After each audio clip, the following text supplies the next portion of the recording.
I do need to develop this. I need to get better at this. It was just so much. It's just so much stuff that I need to get better at that I just put on myself to try to figure out to be ready like when I get the call, because I know eventually I'm gonna get the call. So I never really just looked at where I was at then and there. I just knew where I wanted to be in the future. So.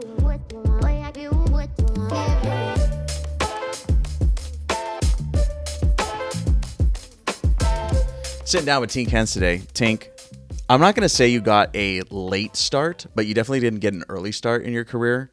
I read that you started pitching at 14. Is that correct? I started pitching before that, but when I started to take it serious and kind of not necessarily put the position aside, but when I just felt like that's what I love doing the most and kind of where I just felt that I was the best. So like when you start a little bit later, because I mean guys are throwing at 9, 10 years old already. Like, did you feel like you had a late start when it came to that?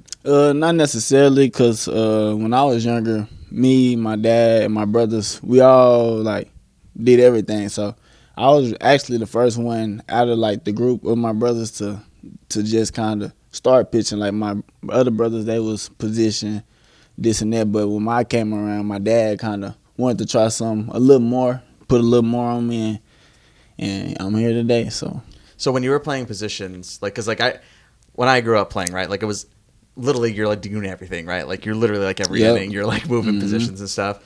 Like I fell in love with catching like pretty early, and after that I was like, I don't want to do anything else other than catch.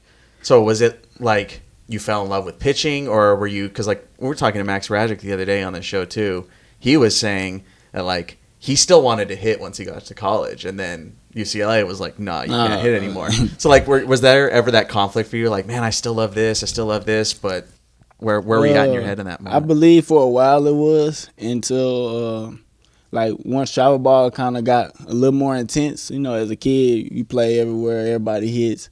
But once it just started batting 9, and I went from hitting and kind of batting up, and then I started batting last, and it just kind of, I don't say it just affected me, because I wanted to win regardless. I was having fun. I just knew like when I got on the mound, it was like a different mode that kind of clicked, and I always look back on it, and I continue to hit. In high school I hit, but just when I just thought about my future, I was like, I feel like when I'm on the mound, that's when I feel like myself. So that's kind of how it came. You know, my dad wanted me to hit. I like to hit, and I actually used to hit a lot of home runs, love to hit, but just so happened, you know, I feel like God planned this out for me, so that's how it turned out. So you get out of high school and you are committed to Arkansas. Yes, sir. You ended up, like, I know when guys get like that first round pick or whatever, it's pretty clear. It's like, okay, I'm going to do this. But I think you have a little bit of a middle ground. You get that CBA B round. So you're a little bit later. You're not like super late, but you're getting a little bit later.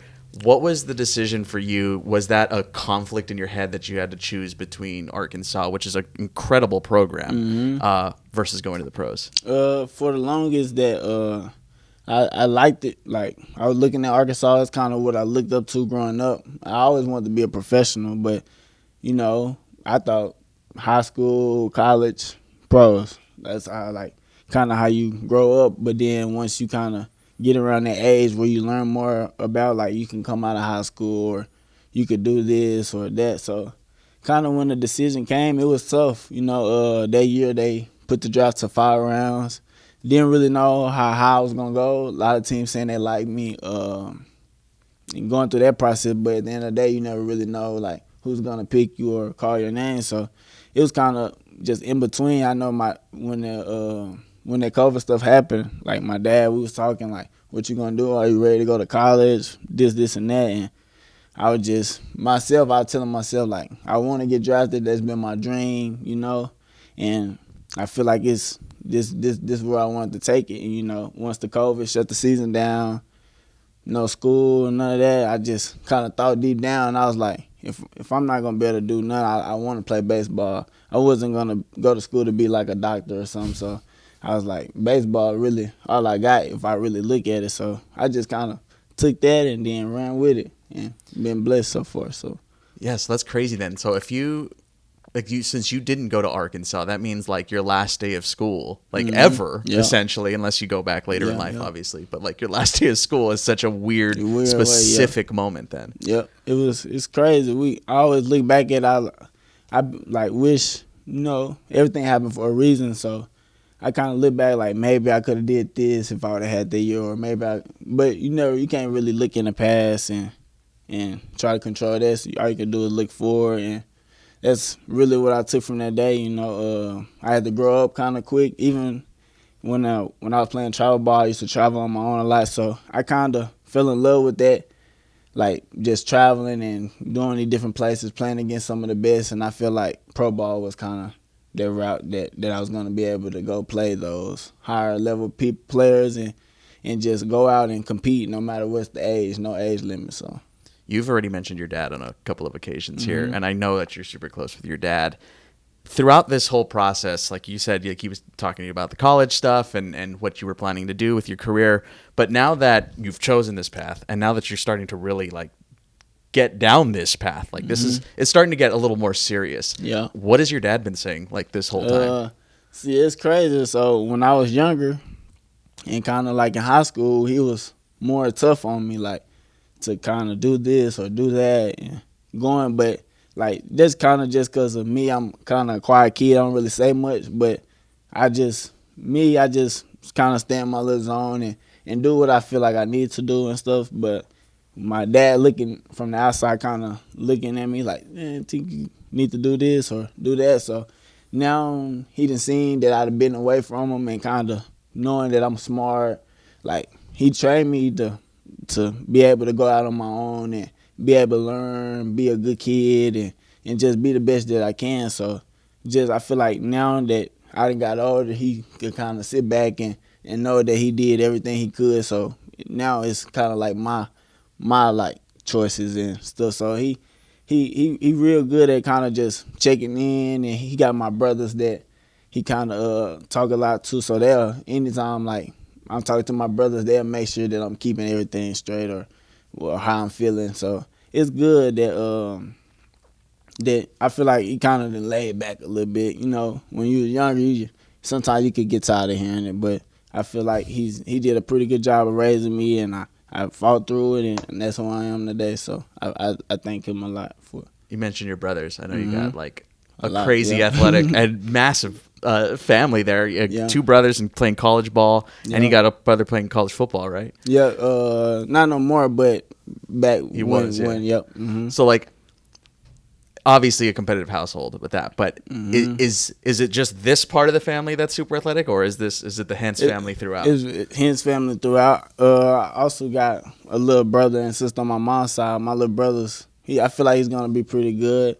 He played all the sports and everything, so I'm gonna try to do my best as I can to kind of get them some information, especially as they getting older and getting into high school and going through certain stuff, and then like my littlest brother that's with my dad a lot, they run around and make sure I stay on him and kind of talk to him, because I know how it could be when you're young and a dad just fussing and yelling and you kind of everything going in your mind. So it was good for me because I had older brothers around that could kind of be like, you good, like chill. But for my littlest brother, it's a little different. So he's the only one just sitting around. So it could be a little different for him. So. Were you one of those like multi-sport kids too, or were you?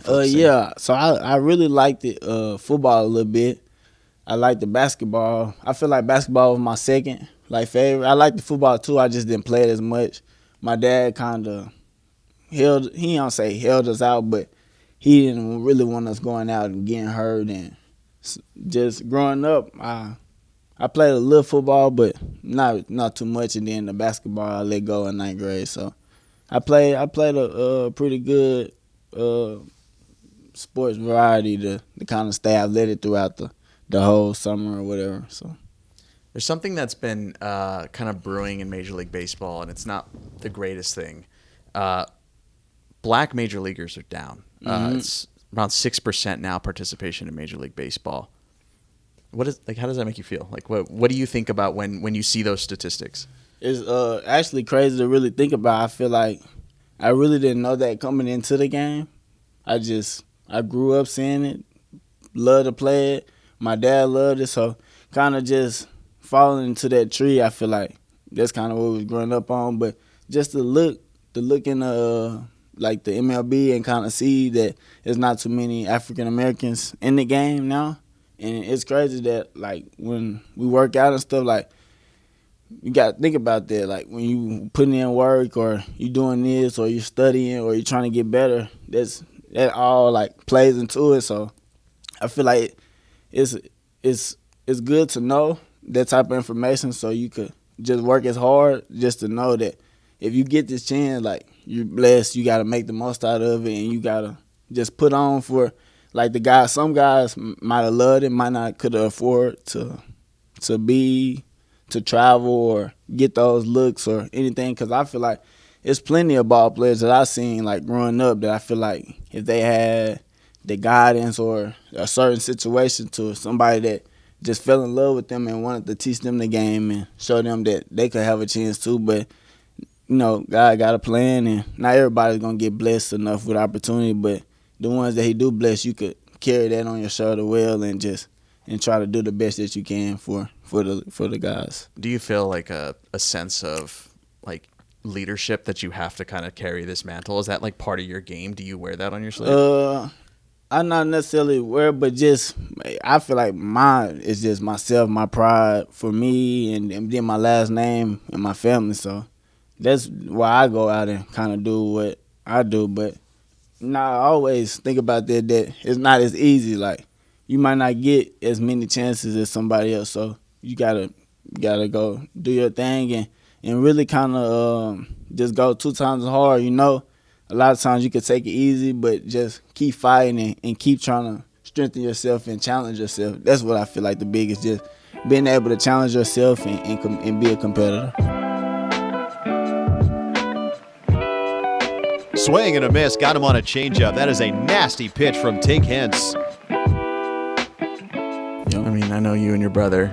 Obviously, your brother now with the Dodgers and stuff. So, like, there's a wave coming. Obviously, we've seen Victor Scott this season, what he's been able to do and get the call. It's awesome, man. Yes, sir. I want to talk about your development. I feel like your development is being pulled in 2 directions, because on one hand, you're moving so quick through the system. But on the other hand, it seems like the Cardinals are kind of like taking this slow as much as they can. Like, how do you deal with that in your head? Like, how do you feel? Are you being pulled in? Are you feeling like you're being pulled in 2 different directions? Not really. I feel like after that first season that I had, once I got into my first full season, 2022, and they had the strict pitch limit on me, I feel like once they sat me down and kind of explained like what they were trying to do, like I just took it as like, okay, like I understand I'm young. I do need to develop this. I need to get better at this. It's just so much stuff that I need to get better at that I just put on myself to try to figure out to be ready, like when I get the call, because I know eventually I'm gonna get the call. So I never really just looked at where I was at then and there. I just knew where I wanted to be in the future. So all that I just looked at I'm just looking at it as practice and just repetition to become who I want to be. So just when I go out, I don't really care like I need to move up here or move there. Just kind of just staying present and just fixing everything that I need to be to where I feel like I got my confidence to where when I get that call that I'm just going out and enjoying the game the same way. A lot of times you can get that call and go up and make it bigger than what it is. Even though it's a big accomplishment, you still got to play the game the same way and continue to love the game. So yeah, the hard part is getting there. The harder part is staying there. Yep. So every time, you're kind of, again, like I'm saying, it's starting to get a little real now, right? Once you get to AA ball, it's like this is serious now. What's also been super serious is getting that first big league camp. What was the most surprising thing about that experience? Camp.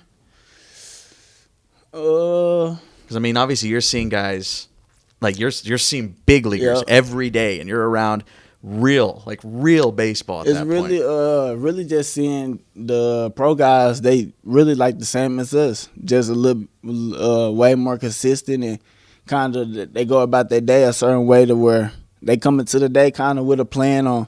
I'm gonna do this. I'm gonna stretch I'm gonna stretch this way. For recovery today. I'm gonna do this. I'm gonna do that, and kind of just the way they kind of I feel like orchestrated. Like they kind of got a plan. If something go wrong, they got something quick to kind of switch it around and just get on top of it. So I feel like that was the biggest thing I learned from the big league guys was just they kind of got it orchestrated and planned. I've been doing a way better job at kind of getting a little notebook and just writing little things down here and there. Because a lot of times I'm a good listener and got good memory, but some things might slide by, and just you having that notebook or something to just keep tabs on it, I feel like the biggest thing that I could do to get myself onto that level. I know you were chatting with Sonny Gray and Keenan Middleton here this past spring. Like, what were those conversations like? I feel like a lot with Sony was just I love this mindset. He kind of reminded me of myself because I kind of just asked him some things and he just kind of ran off with it and just kind of explained me a little bit of his life and his journey here. And like even like he done had a longer journey than me. I'm just now going through the minors, going through this, and he didn't have multiple, probably I don't know how many years, a lot of years in the big leagues. So he done been through it, been at his lowest in the big leagues and been at his highs and worked through everything. So I feel like that kind of picked me up a lot because he was a guy that probably never really struggled until he got to to the show or whatever. So kind of just seeing how he went through it and how he doing it as an older man, just to kind of try to soak it into my brain as a younger guy and just slowly build. Because the sooner you learn a lot about the game and the things that's gonna come across and just having that mental right, it'll take you a long ways than you think. So that was the biggest thing I learned from Sony was his mindset for sure. Let's talk a little bit about the stuff you're throwing. Tell me about your changeup. How did that all come to be? How did that evolve? So like in high school, I threw it, but never really had to use it. So when I got the pro ball, that was one of the biggest things that I kind of wanted to bring together because high school or really growing up, I was a big fastball curve slider. Like everybody threw those pitches. But as I got closer to, chasing my dream and becoming a professional, I had to kind of just got to learn and adapt and add things to make yourself more effective and make yourself special. So really it just started with a little circle change grip that I learned from when I was younger, and just as I got older, learned more and started to trust it more, and before I knew it, it was one of the pitches that I kind of love to use. So it been big for me, and it's crazy that it came a long way. I think I was talking about it when I got drafted, or a year or so when I got drafted, about how I wanted to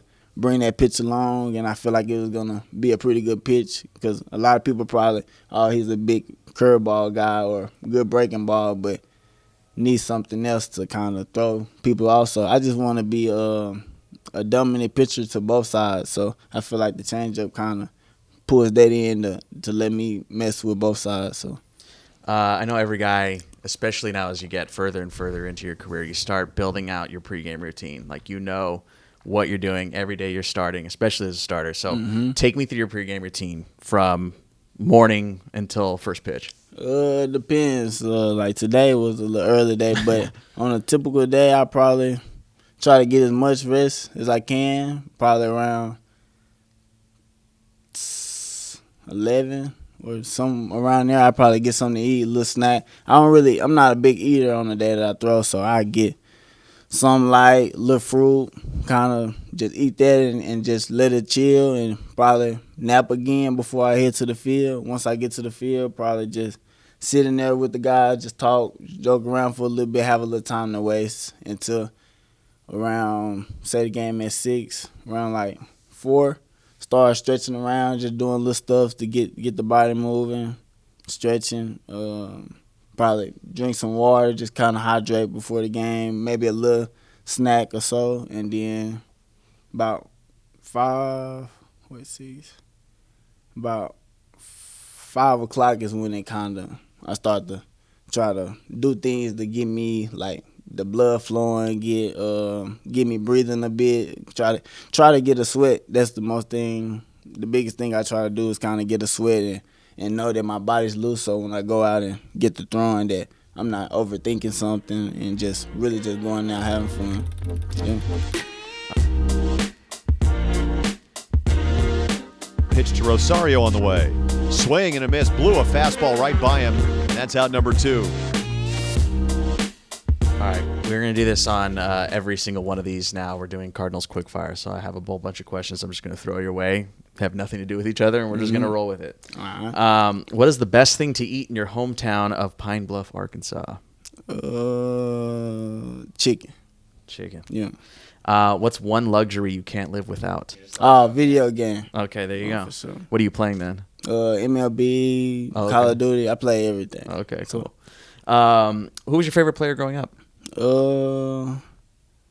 Right now I go with Ventura, kind of another guy that for the Royals was an undersized guy because I just kind of started to put the height on as I graduated high school. So I was always the littlest guy really on the team, but I had the competitiveness from that guy that I love to see from a pitcher. What's the story behind the number 3 chain? Just really, that's always been my number. Growing up, I always had 3.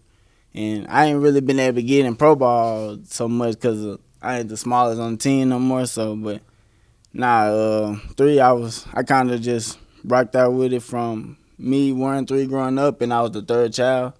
So I it just kept going with it. I just ended up just so happened to like 3, and then as it going on, it just started to be a part of me. So that's why I like it.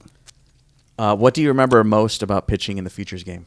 How loose I got, like how quick I got loose. Like I think I threw maybe 4 throws, stretch 4 throws. I ain't never been this ready to go pitch in 4 throws. But just I think the atmosphere and just the adrenaline rush that it gave me was something I never had before. So. If you were able to do that every time, then you would never need to warm up never, again. Never. Just keep doing that every day. Save you a lot of time at least. Who's a teammate or a future teammate that you're glad you won't have to face?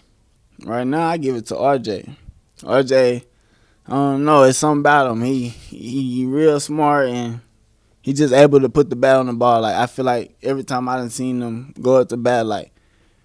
He done been able to put together like good ABs every time, or he's barreling something up somewhere, some way. So yeah, he's on it. Yep. He's on it. He don't let you get anything by him. Nothing. If you could face one hitter, alive or dead, who would it be? Like a real test. You get one guy. I gotta go Barry Bonds then, because I feel like he had some of the most craziest power, and then just the way he can just contact with the ball, I feel like that'd be a dangerous matchup, power on power for sure. Yeah. So I would think that'd be a good one. Okay, we're going to do a couple of these. These are in or out. So I'm going to give you one thing, and you just tell me if it's in or if it's out. First one, robot umps. I say in. Wearing jewelry while pitching. Yeah, yep. Last one, pitch comp.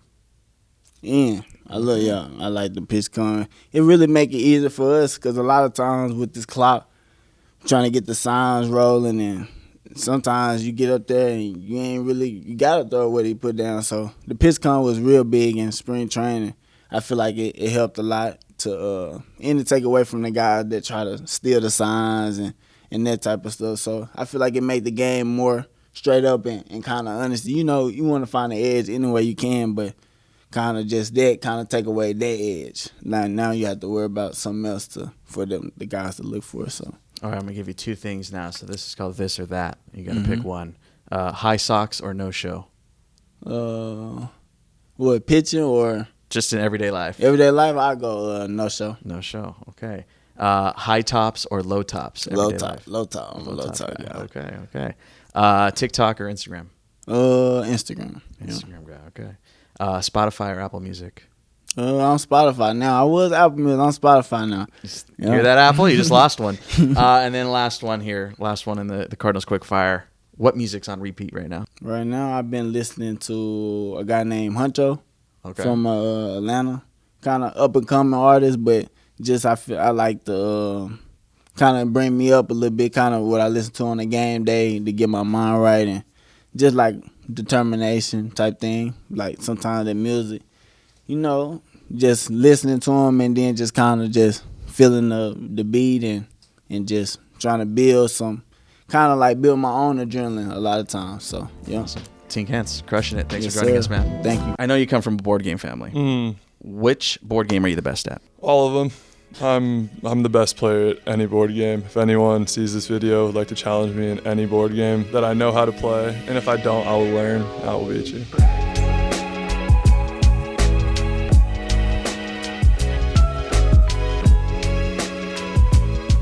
Sit down with Quinn Mathews today. Quinn, I know I've seen like a million different times you've talked about your upbringing and your youth and how it seems like Southern California is pretty important to you and how you grew up. Like, what were you like as a kid? What were you doing? Yeah, I mean, SoCal is definitely, the best place in the country in my opinion, so obviously going to rock that heritage forever. But, where I grew up, my family, my friends, has kind of molded me into the person I am today. Obviously, you have other things throughout your life and the journey that, we've all taken to get to this very point. But youth, childhood, like I said, SoCal, the roots, that's just, who I am as a human being. We've weirdly had a lot of Southern California guys on the show, Rajcic and Church, and but some of those guys like kind of took advantage of that as a kid. They kind of like played other sports or they did other things. Like Church used to skate and surf and all this kind of stuff. Were you ever dabbling in that kind of stuff? Yeah, I mean, that's the beauty of SoCal is you can play basically year round and you can play everything year round. So I played baseball, basketball, and soccer basically throughout my life, and then in high school just played baseball and soccer. But I mean, like I said, it's the best weather, it's the best environment, and for the most part, we always have the ability and access to sports and stuff like that. So if you want to play something, normally you can find a place and a team to play with. So it's awesome. When did you start playing baseball? Really young. I think I was probably 4 or 5, like T-ball, Little League type stuff, and that's just who I played with. I played with that same group of guys basically up through the end of high school, and a couple of us are still playing now. And for you, when was it like, all right, especially like you said, you're playing multiple sports. So when was it like baseball starting to kind of be the pathway right now? I think it was probably about 13 or 14 when it was, honestly, it was just because all of my best friends were still playing baseball. They all had kind of stopped, started to specialize. I was still playing, soccer and basketball a little bit. But, like I said, they started specializing, and I was like, I'm just going to play whatever they're playing because I enjoy playing with these guys. So it ended up working out that probably, I think I fully specialized not until my senior year. I was still playing soccer up through, senior year of high school. But it was pretty apparent, about 15, 16 that, if I was going to go to college, it was probably going to be for baseball. Was it kind of difficult to give up those other sports for you? Yeah. I mean, I still think to this day I was a better soccer player than baseball player. But, like I said, my friends weren't playing as much soccer, and it was almost all baseball. So, my life took the baseball journey, but I'm self-proclaimed a better soccer player. That was a pretty good circuit down there too, right? Like soccer-wise for high school? Yeah, it was. I mean, obviously, again, it's some of the best sports and athletics in the country. And, SoCal soccer is pretty decent for sure. What position did you play? I played center back in high school, was a forward my whole life. And then, my freshman year, they needed some center backs. And I was like, yeah, I'll go play. Why not? And played the next 3 years and enjoyed it, loved it. Did anyone ever like, hey man, you kind of got to push away from these other sports, or was anything like that? Coaches like, we don't want you to be playing multiple sports year round? Yeah, it was pretty apparent early on that, like I said, the specialization about, I'd say 13 or 14 is when kids really start to specialize and start to go into only that one sport track. But my parents were hard on, I wasn't going to play baseball year round. They wanted me to rest the arm for, 3 to 4 months at a time. And that's where it was not really an option. It wasn't a conversation. They wanted me to, meet other people, use other muscles, and just develop different sets of skills that, ultimately have probably helped me translate baseball long term. So, it wasn't really much of a conversation playing 12 months a year of baseball with my parents. What was baseball like for you? Like you said, you had friends playing and stuff like that. Like, was it kind of just something you did, or was it kind of like engulfing your whole life? It was honestly just something I kind of did. I loved sports. I love the competition. I love anything that I can compete in. And, sports is arguably the truest form of competition in the world, where it's you versus me, my team versus your team, basically. Like, let's battle it out and see who wins. So I think it was just ingrained to, again, who I am as a human being and a person, which is just super competitive. And like I said, baseball, is honestly probably the most competitive you get. It's you versus me in a team sport, so you got to love it for that reason. I know we've mentioned a couple of guys, but did you get a chance to play with Church or against Church and Rajcic or any of those guys? Yeah, so actually Churchy and I played together, I think our first tournament when we were 9. I don't think we really knew each other all that well, but we were on the same team, evidently. We were actually talking about it the other day. So I played with Churchy, never crossed paths with Rajcic, which is kind of odd, being as close as we were. Played with McGreevy for, 3-4 years. We're pretty close. We're about 15, 20 minutes apart. I'm trying to think who else. I think that's probably it. At least in the Cardinals system. Yeah, at least in the Cardinals system. I mean, there's a ton of SoCal guys that, Andre Granillo. Oh, Granillo. So played with him, but, yeah, there's That's a lot crazy. of us from SoCal. So from McGreevy, how close of friends were you guys? Would you talk at all, or was text you when he got drafted? No. We knew each other pretty well. We played some club ball, and we also we weren't rival high schools, but we didn't like each other for sure. And we used to beat McGreevy up pretty good in high school. Not him specifically, but the high school team where we beat him up pretty good. But he was always a stud, and he'd give it to us for 6 or 7 innings, and it was how do we find 1 or 2 runs to try and beat him. By your senior year, like you said, you're leaving the other sports and it's baseball time. How heavily were you being recruited at that point, if at all? I was already committed going into my senior year. I committed relatively late, I would say. There's the rule changes now, which I think are phenomenal, just because it gives kids time, longer to develop, where you can't start talking or I think committing until your junior year. But back when we were going through the process, which is almost 10 years ago now, which is a crazy thought, we were kind of allowed to do whatever. The coaches couldn't contact us, but we could contact the coaches. We could, commit basically verbally and stuff like that. So I was on a great club team, that had a bunch of studs that brought in a ton of eyes. I wasn't that good for the longest period of time. So a lot of those guys just brought eyes to me, which, I'm grateful for, all those guys to this day. But I was getting recruited a decent amount, I would say. It wasn't really until going into my end of my junior year.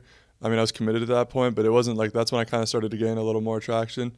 But, like I said, I was blessed to commit to Stanford in November, 2 days before Thanksgiving of my junior year. I know Stanford was the goal from pretty much as early as you could think of, right? Mm-hmm. Were other schools even close to prying you away from that?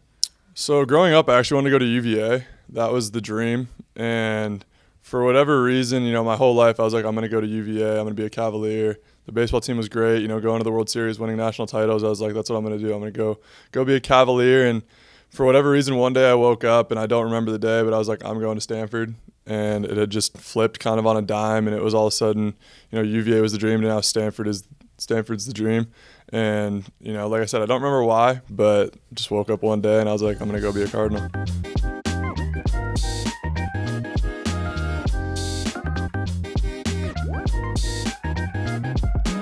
And the 2-2 from Mathews is swung on and missed. Got him with a slider.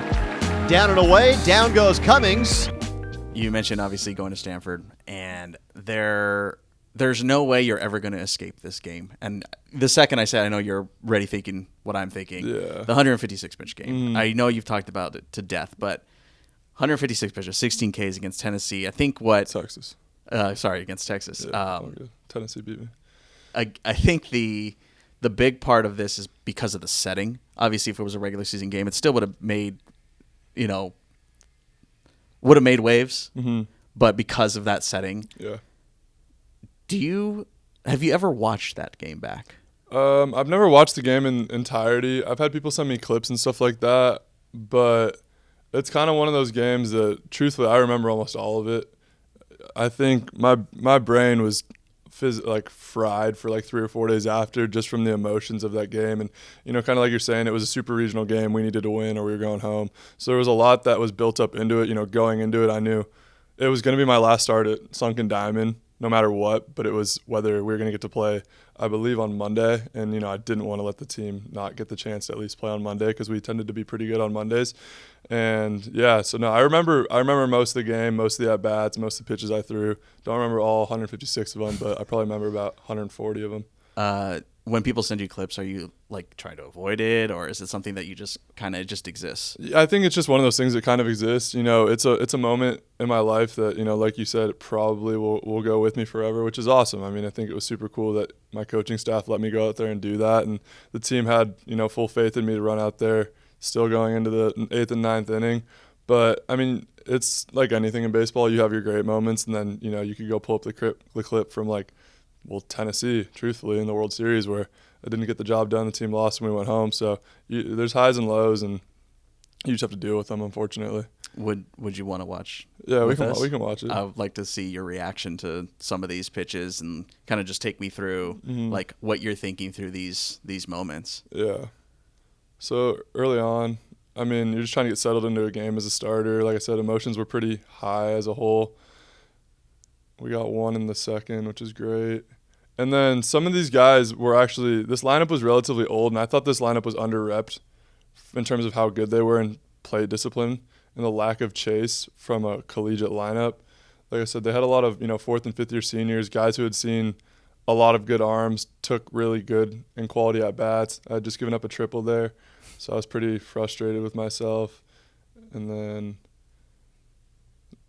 this next kid coming up hits a first pitch changeup, I believe, for a sac fly. Oh, we didn't show it. Here's Porter Brown. Yeah, this is mostly just highlights. Yeah, so, no, like I said, I remember most of this game. I remember, being extremely frustrated with myself. I think the kid's name was Jared Thomas, hit the triple off me.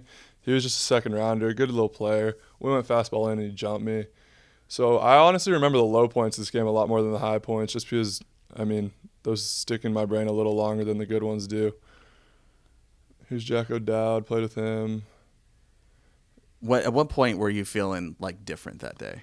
Or did you ever feel different? No, I didn't really feel different. This kid actually got me. He hits a bomb off me, and I believe the 7th or the 8th. He got me twice. He went 2 for 3 with a homer. But I don't think I felt different at any point in this game. It was kind of just, as a starting pitcher, you're trying to get to that cruising altitude where you're just in that flow state of going and going. And, I'm giving you a little head nod there. So I think that was the end of the 5th. And I don't think I gave up a base runner after the 2nd or 3rd. So I was starting to, kind of feel like I was getting into my groove and, going to try and pitch us as deep into this game as possible.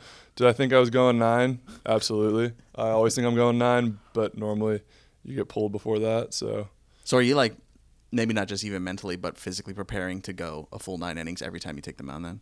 Yeah, absolutely. Especially in college. I think more so there where it was, Friday night guys, we were all going to get pushed a little bit harder just to save the bullpens. And especially in a situation like this where, you're hopefully going to play the next day and you don't want to give an old lineup a second look at a guy that you don't need to.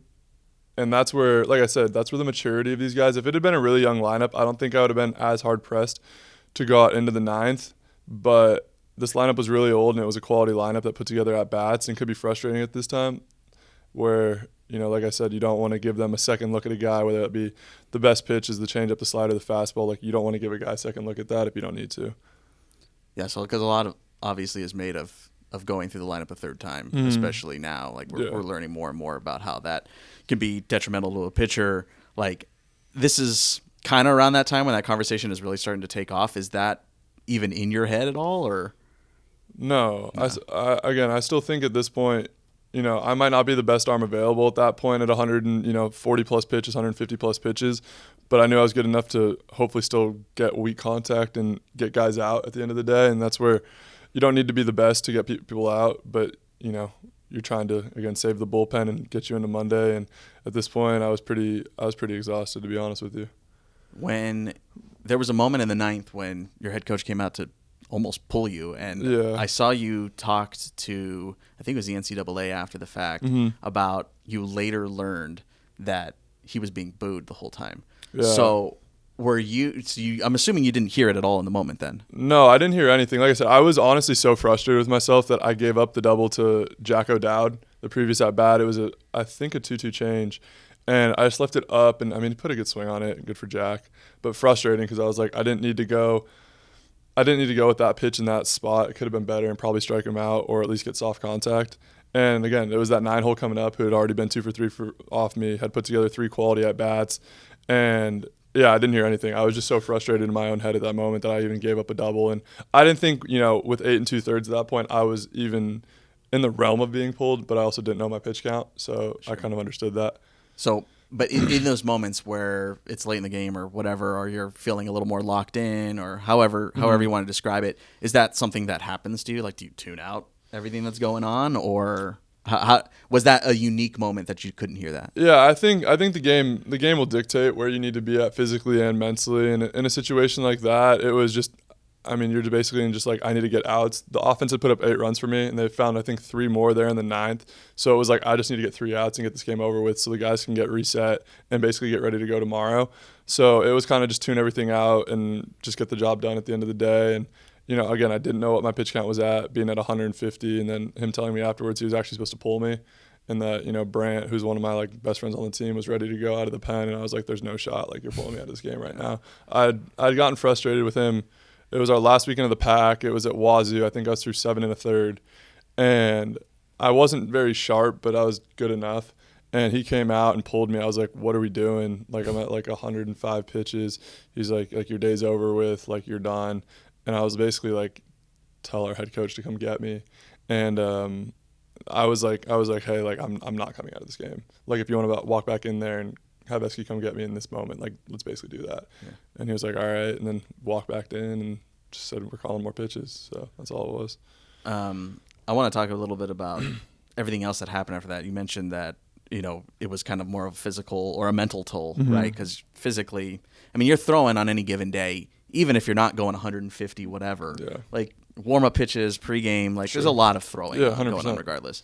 So what was it like, the next morning? What was the next morning like? So I didn't sleep that night. It was a really long night. My brain basically couldn't shut down. That's why it was so physically taxing.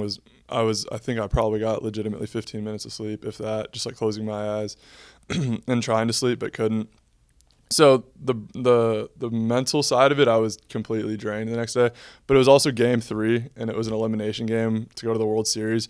So it wasn't too hard to get fired up that day, you know, be the cheerleader, the rah-rah guy if needed that day. So that's where I think it was hard, because the next 2 or 3 days you're so excited and so fired up to go back to Omaha and stuff like that, where the body's going to be tired. I believe I lifted. I played catch. I told them I was good to go. I was good to go the next day. In all reality, like, if they needed me to, I probably could have gotten 3 outs. The second day after, there's no shot. My body was completely torched. The brain was fried. I basically didn't sleep again.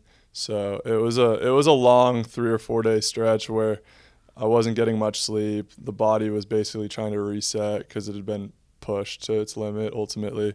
But, you know, had to do it for the squad. What do you remember about the College World Series experience just in general? Like, when you think back to Omaha, what's the one thing that really sticks out to you?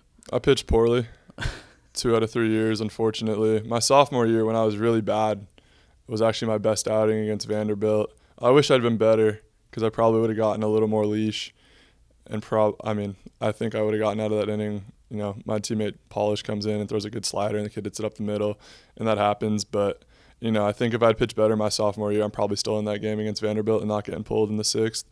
And then my junior year, I just wasn't very good against Auburn. The team was hot. Brody Moore hit a sac fly off me on a fastball in. He claims he knew it was coming. There's no way.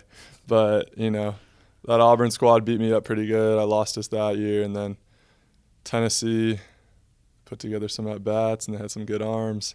So it was a rough experience. Obviously, grateful to go 3 straight years, and, you know, wouldn't have changed it other than maybe winning a couple more games. But, you know, like I said, I wasn't very sharp in the World Series, so that's something that will, you know, live with me forever, unfortunately. I think you're being too hard on yourself, man. Like, that's – I mean, yeah, it's tough, and I know you're a competitor, and that's always going to stick in you. But, I mean, like you said, like, getting to go there is just – it's such a bad odds. Like, the odds are so insanely stacked against you to even get to that moment. It's crazy that you even get to experience, like you said, 3 years in a row. That's awesome. I know it ended up being a little sour, but you know, we've talked to Jimmy Crooks about the same situation. Like, he was right there too. Jimmy had it even worse, I'd say. I mean, not worse, different. It was tough. It was tough for him too. Where it was, you know, they're 1 game away from winning a natty. We went 0-2 twice and had, you know, an infamous wild pitch from one of my good friends, Brendan, my sophomore year. But yeah, it's definitely hard. And, you know, like I said, being a competitor, I take blame for definitely my junior and my senior year sending us home. And then I'll take some blame too, even for my sophomore year, where, you know, if I had been better that day, we're probably still playing. So it's a hard one to swallow. 2022, you end up getting drafted by Tampa, 19th round. I know that you kind of sat on it for a little bit, thought about the decision. But what was the ultimate decision? Why did you turn that down? I was bitter, to be honest with you, with the way I thought the draft had gone and how the MLB teams had viewed me.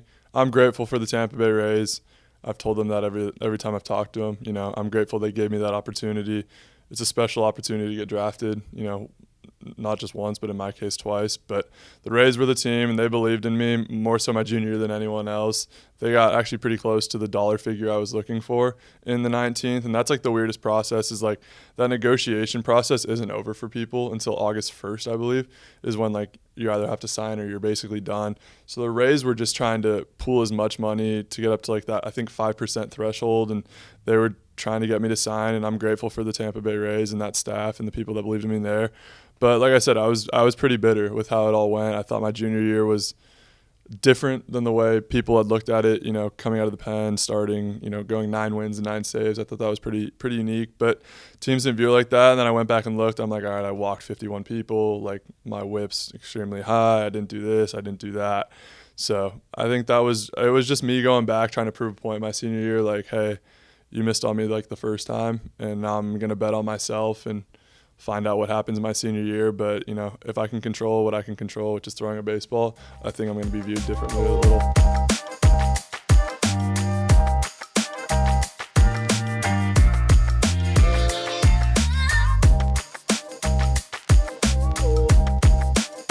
"11 strikeouts for Quinn Mathews through 6 scoreless innings here at Hammons Field tonight." My senior year. Yeah, I mean, obviously it ended up working out for you. You jumped a massive, and you ended up getting the St. Louis route here. And so far, I mean, it's been super rapid, right? Like, I got to imagine it feels rapid. Like, does it feel rapid that you've been kind of climbing? I know, obviously, going back for the senior year and all that, you're more seasoned than other guys who get drafted. Sure. But has it felt fast so far? It's felt, I would say, I don't know if it's felt fast. I don't know any different. That's the problem. I mean, you're around guys and you see people and stuff like that. Like, everyone's journey is different to the big leagues, or if they ever make it there, you know, hopefully we all get there. That's the ultimate goal for every single one of us. But no, I don't think it's felt rapid. It's just like you said, I'm a little older. I got drafted as a senior. Most of these guys are 18, 19, 20, 21 years old when they're getting signed. I was 22 going on 23. So I think my course to getting here was different, and that's just the same thing that I've done so far in the minor leagues. It's just going to be a little different than everyone else. When you signed, were you anticipating a quicker rise in that regard then? I don't think you can anticipate anything with baseball. That's what I've learned going through the draft process twice and talking to teams, talking to orgs, and seeing how, you know, everyone's situation's different. I've been fortunate where I was surrounded with guys that went pro out of high school, out of college, that were good friends of mine, and, you know, seeing everyone's journeys and that everything is different for every single person. So you can't really anticipate anything in baseball. And when you do start doing that, baseball will make sure to knock you back down and say, hey, you know, I'm in control here. You're not. Go out and do your thing, and everything else will take care of itself. Part of this rise through the system all the way here to the AA level has been the futures game, which I know you've talked about. And a little thorough line of that story has been about you not having some sort of reaction or whatever reaction that somebody wanted you to have or whatever. Sure. But now that that's passed and you did it and you went to Arlington and you pitched well and the whole thing happened, like, now that we're a little removed from it, like, how do you view that experience now? The futures game was awesome. I got to meet a lot of guys who I actually played against in the World Series the year before or 2 years before. A lot of these high school guys who, you know, I'd met in spring training or I'd heard of and stuff like that. And it's a special group of guys that are extremely talented and extremely gifted in their own respects. And just to get an opportunity like that to represent St. Louis as an organization, as a minor league system, you know, I was bummed Tink didn't get to go. It would have been really fun to have another Cardinal there, like Tink specifically. But, I mean, it was a good time, and I loved it and enjoyed it, and the hospitality. And, you know, I love Texas. It's a great state. They put on a good show. And, you know, like I said, I was just grateful and blessed to get the opportunity to go represent St. Louis out there. Development-wise, I read that after your sophomore year, you go to the Cape, and that you kind of had to reframe your mindset to pitch more to contact. How has that resulted now in being like, would you have kind of become the strikeout guy like that? How does it go from I need to change the way I pitch to contact, leading to strikeouts? So the idea of like pitching to contact is just like throwing everything in zone. So if your stuff is good enough, you're eventually either going to get swing and miss or you're going to get takes and stuff like that. But at the end of the day, like you need to throw more strikes, specifically at this level. And I've even seen that in like AA. Like we can talk about like strikeouts and stuff like that. But I mean, evidently AA, I haven't had as much success just because I don't think I've pitched in zone enough. So that's where it's like you can't be afraid of, giving up a soft barrel or, having a guy hit a 1-2 pitch because maybe you threw it a little too much in zone. And that's something you can go in and look at and be like, all right, I could have been a little more fine here. Or I could have been a little more aggressive here with an 0-2 pitch or a 1-2 pitch. Because, in a season like this, where you look at bats and pitch counts and innings and stuff like that, you're trying to be as efficient as possible. And these guys have really good eyes. And if you're not effectively in zone and out of zone, they're either just going to take until you walk them or they're just going to hit a mistake. And that's where it's a very fine line between being too aggressive and not being aggressive enough. And if you pitch to contact, then you're going to get swings. And if you get swings, hitting is extremely hard. That's why I don't hit anymore because it is extremely hard. So and that's just where like the mindset of, I think, attacking and not being afraid of contact was the biggest adjustment that I had to make because when you try to punch people out, you're not going to be able to do it because you're just going to be throwing everything as hard and as nasty as you can. And like I said, these guys are too well trained. Their eyes are too good that they're not going to chase everything. So when it comes to strikeouts then, like I said, I'm sure you know where you're at and the numbers and all that stuff, and they look awesome. And, of course, as a fan, like that's what you want to see. You want to see home runs. You want to see strikeouts, right? That's exciting stuff. What do you think about the strikeouts? Like, is that a point of pride for you? Is it something that you kind of brush off? Where is your head at when you're coming at right now with the strikeouts? An out is an out. It doesn't really matter how you get it. I think the biggest thing is just putting together quality starts. Like if you ask anybody, I think, and you said, hey, you can go 6 innings, give up 3 runs or less, give up, a couple hits, couple walks, and you strike out 0, 1, or 2 guys, or you can go out there and throw four innings, you strike out 11 guys, but you give up 8 runs, walk 6 people, and get hit around. Like an out is an out, and that's how I view it. And that's where I think the emphasis on a strikeout, there's definitely, a reason for it, just because especially at the big league level, you do need swing and miss, and you do need to strike people out because those guys are too good. If they're hitting the ball enough, they're eventually going to hit a couple hard, and that's when you get into trouble. But I don't think the strikeout, I don't pay that much attention to it. In my eyes, my next outing, I have 0 right now. So it's just go out there, put together a quality start for the team, and give the team the best chance that I can to win a baseball game. The 2-2 is on the inside corner. Got him looking. Strike 3 called.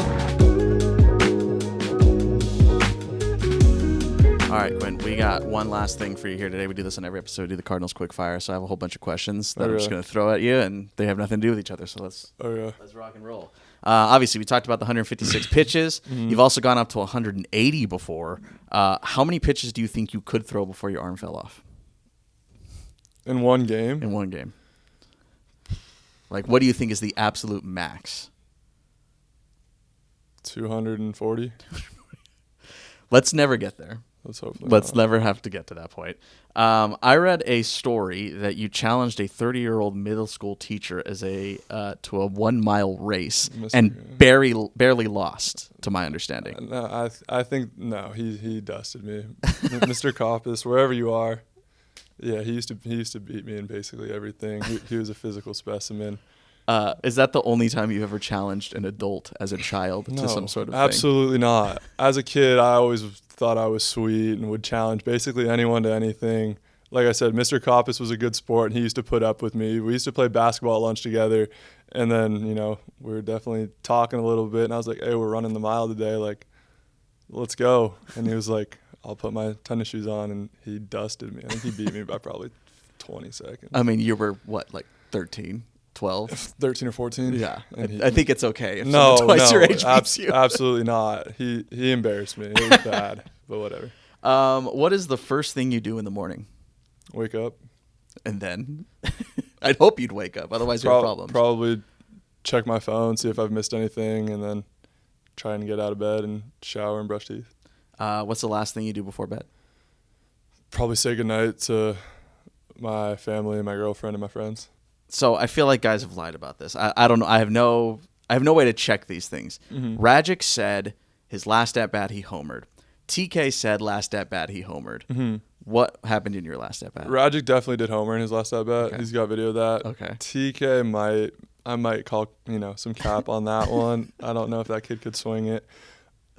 I definitely got out my last at bat. Okay. We lost Huntington Beach 2-1. It's a good school. Jake Vogel. He's good. I remember Jake Vogel. Yeah, he's okay. Do you have a dream car? No. That sounds like a no then. So you're not a car guy? Not at all. Don't really care. As long as it gets me from point A to point B and it doesn't break down too often. What is the fastest you've been clocked? Running. Throwing. Running too, I guess. I have no clue. Probably like 97 or 98, I think, this year. I think you've hit 99 this year, actually. I don't think I've hit 99. Okay. I would like to see that if you have that. I thought I saw something that said in Palm Beach you would hit 99 this year. No, I think maybe 97 or 98. Okay. I know you come from a board game family. Mm. Which board game are you the best at? All of them. I'm the best player at any board game. If anyone sees this video would like to challenge me in any board game that I know how to play, and if I don't, I will learn. I will beat you. Okay. 2 more. I know after the 22 draft, you went with your family to Yellowstone. Mm-hmm. I love Yellowstone. My favorite park in the country. Great spot. What is the best spot for you in Yellowstone? What is the best spot in Yellowstone? Yeah. Because, I mean, there's literally no wrong answer here. Yeah, I'm trying to think of the name. It's like one of the bigger attractions. I can't think of the name right now. You got Morning Glory, Crystal Geyser, Yellowstone Falls. No, it's like almost like an infinity pool, but it's like a rainbow. Okay, yeah. You know what I'm talking about? I know what you're talking about. I don't know the name. I can't think of the name either. I have photos of it on my phone. Yeah. But I remember just like going out there, and we got really lucky because they said it would get like kind of like misty-ish at times, where it'd get like, obviously with all the geysers and stuff like that, where it wouldn't be that clear, but we got to see this pool and it was like a rainbow, and it was one of the coolest things I've ever seen. Awesome. All right, last one, dude. I asked a couple guys this, and they always have a pretty good answer. Yeah, sure. One batter, alive or dead, you want to face. You get one chance to show your best stuff against whoever you want. Who are you taking on? Tink said Barry Bonds. Yeah, that sounds right. That sounds like a Tink answer. TK said Trout. Okay. So where are you at? I think I've got 2 answers. Okay. I think I'm gonna go Madison Bumgarner or Ichiro Suzuki. Those are wildly different. Yeah. I would understand if you're saying like face-off starter versus starter against Mad Bum. Honestly, maybe actually I'm gonna change Mad Bum. I'm gonna go to Greinke and Ichiro. Wow, for drastically different reasons. Well, I mean, they both can swing it. Yeah. So they're both, one's left-handed, one's right-handed. Both really good hitters. So I think Ichiro's going to be a little bit tougher to face. I don't know. Greinke's pretty good. If Greinke ever sees this or Ichiro ever sees this, let me know. I'd be more than happy. All right, Quinn Mathews, thanks for joining us, man. Thanks for having me today.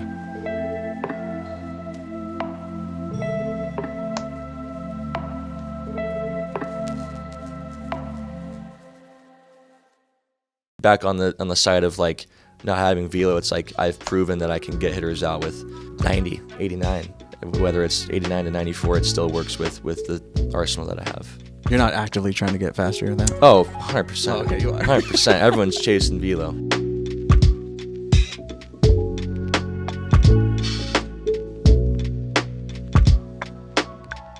Hanging out with Cooper Hjerpe today. Cooper, I want to start with your youth and growing up in the West Coast. What were you like as a kid, man? So grew up, was born in Davis, California, NorCal guy. A lot of SoCal guys on this team, but I think there's only a select few that are NorCal in the Cardinals org. But KP, California is where I grew up.